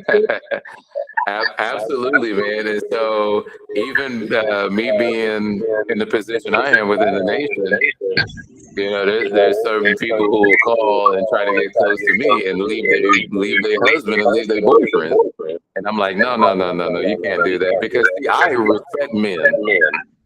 I'm not like that. If I see you trying to do something devilish to your man who's taking care of you to try to itch your way close over here, and I see it, I'll reject you because you're going to try to do the same thing to me when you see something better. Right? And it's disrespectful to a man that a woman is just picking and choosing, trying to up her level in life by cheating and breaking her vows or whatever to another man. Yeah, I right, man. Word. Yeah, it's not right, man. So I don't indulge in any of that. I think I just had an episode where we had to let somebody go. Well, I'm not going to get into that. But anyway, when women do things like that, it makes men not trust women for the rest of their life. You know what I mean? It affects men in a certain way where they can't really get over it, because some men may not be able to get over that, and so it kind of ruins their life. You know what I mean? Yeah. Yep. No doubt. Yeah, man. So I I be loving the conversations that we be having, man. Like it be deep Me and too, man. inciting and very spiritual, man. Like I like this, man. Most definitely, and that's why Absolutely. I when it comes to being a minister, I I know it's gonna be mad fun because I like just the knowledge, just to get the knowledge and stuff like that. It's gonna be very fun to do to learn. Mhm. And then I see you got the Nuwabian language in the symbols and stuff like that. I can't wait to learn the symbols and stuff like that too, man. Oh yeah, yeah. Once you attend the classes, you'll learn the language, the way it's spoken, the way it's broken down, and some of the translations that we're doing, the books we're coming out with. You'll be able to read that and teach other people Nuwabic. So that's the whole thing. Each one teach one, and we grow.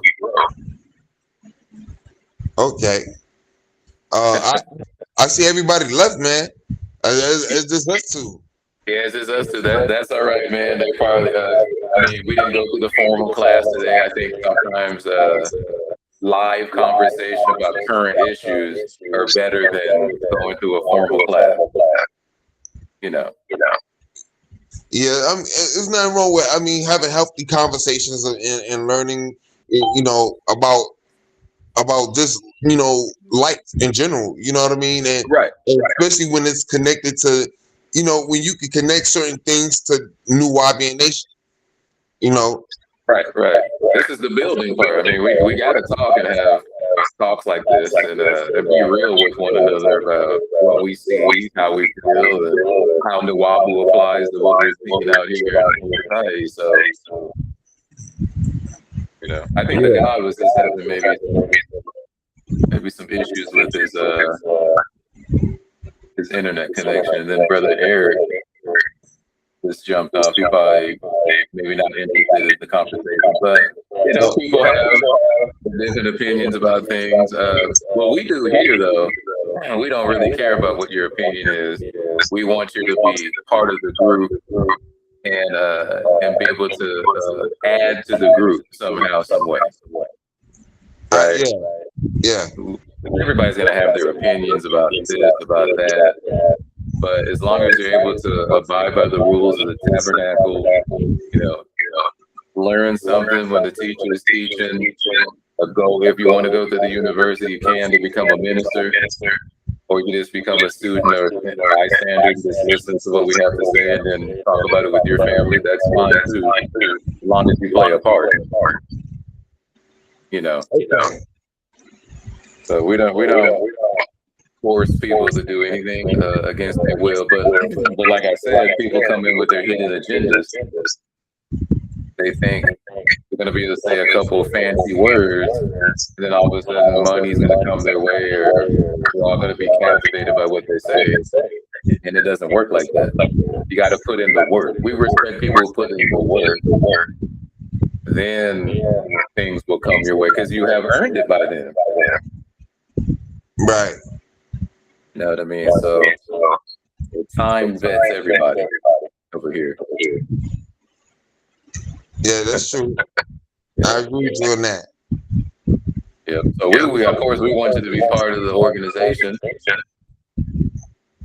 Yeah, man. I'm definitely up for it, man.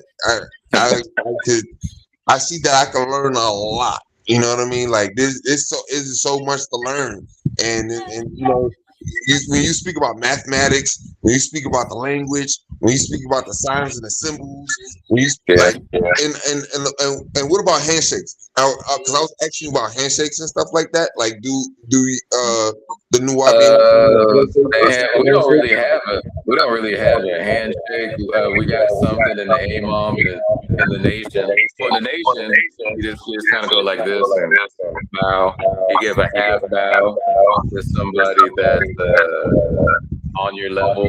And you give a full bow, like damn at a horizontal, if it's an elder or somebody you really respect in the community.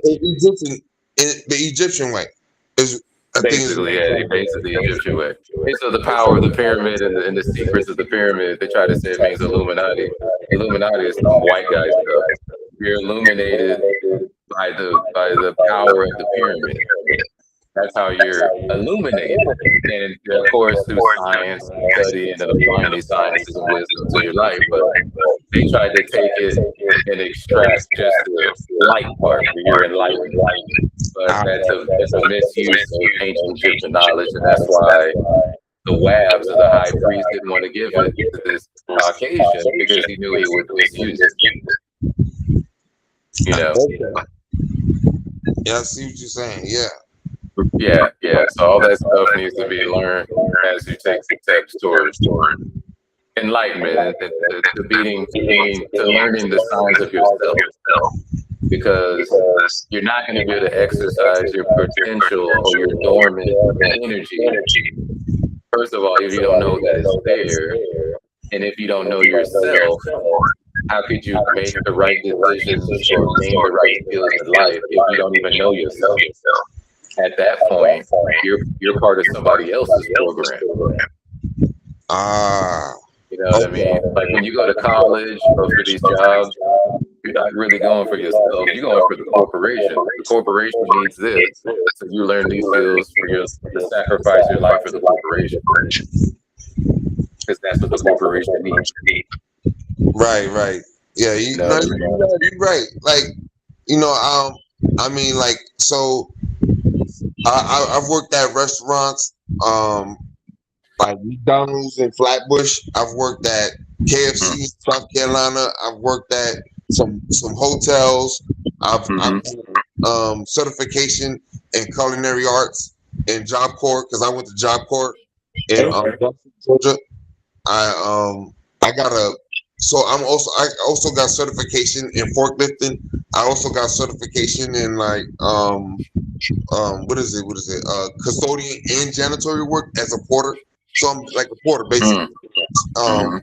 So yeah, like and I got a little bit of customer service skills. Like I did a little bit of sales.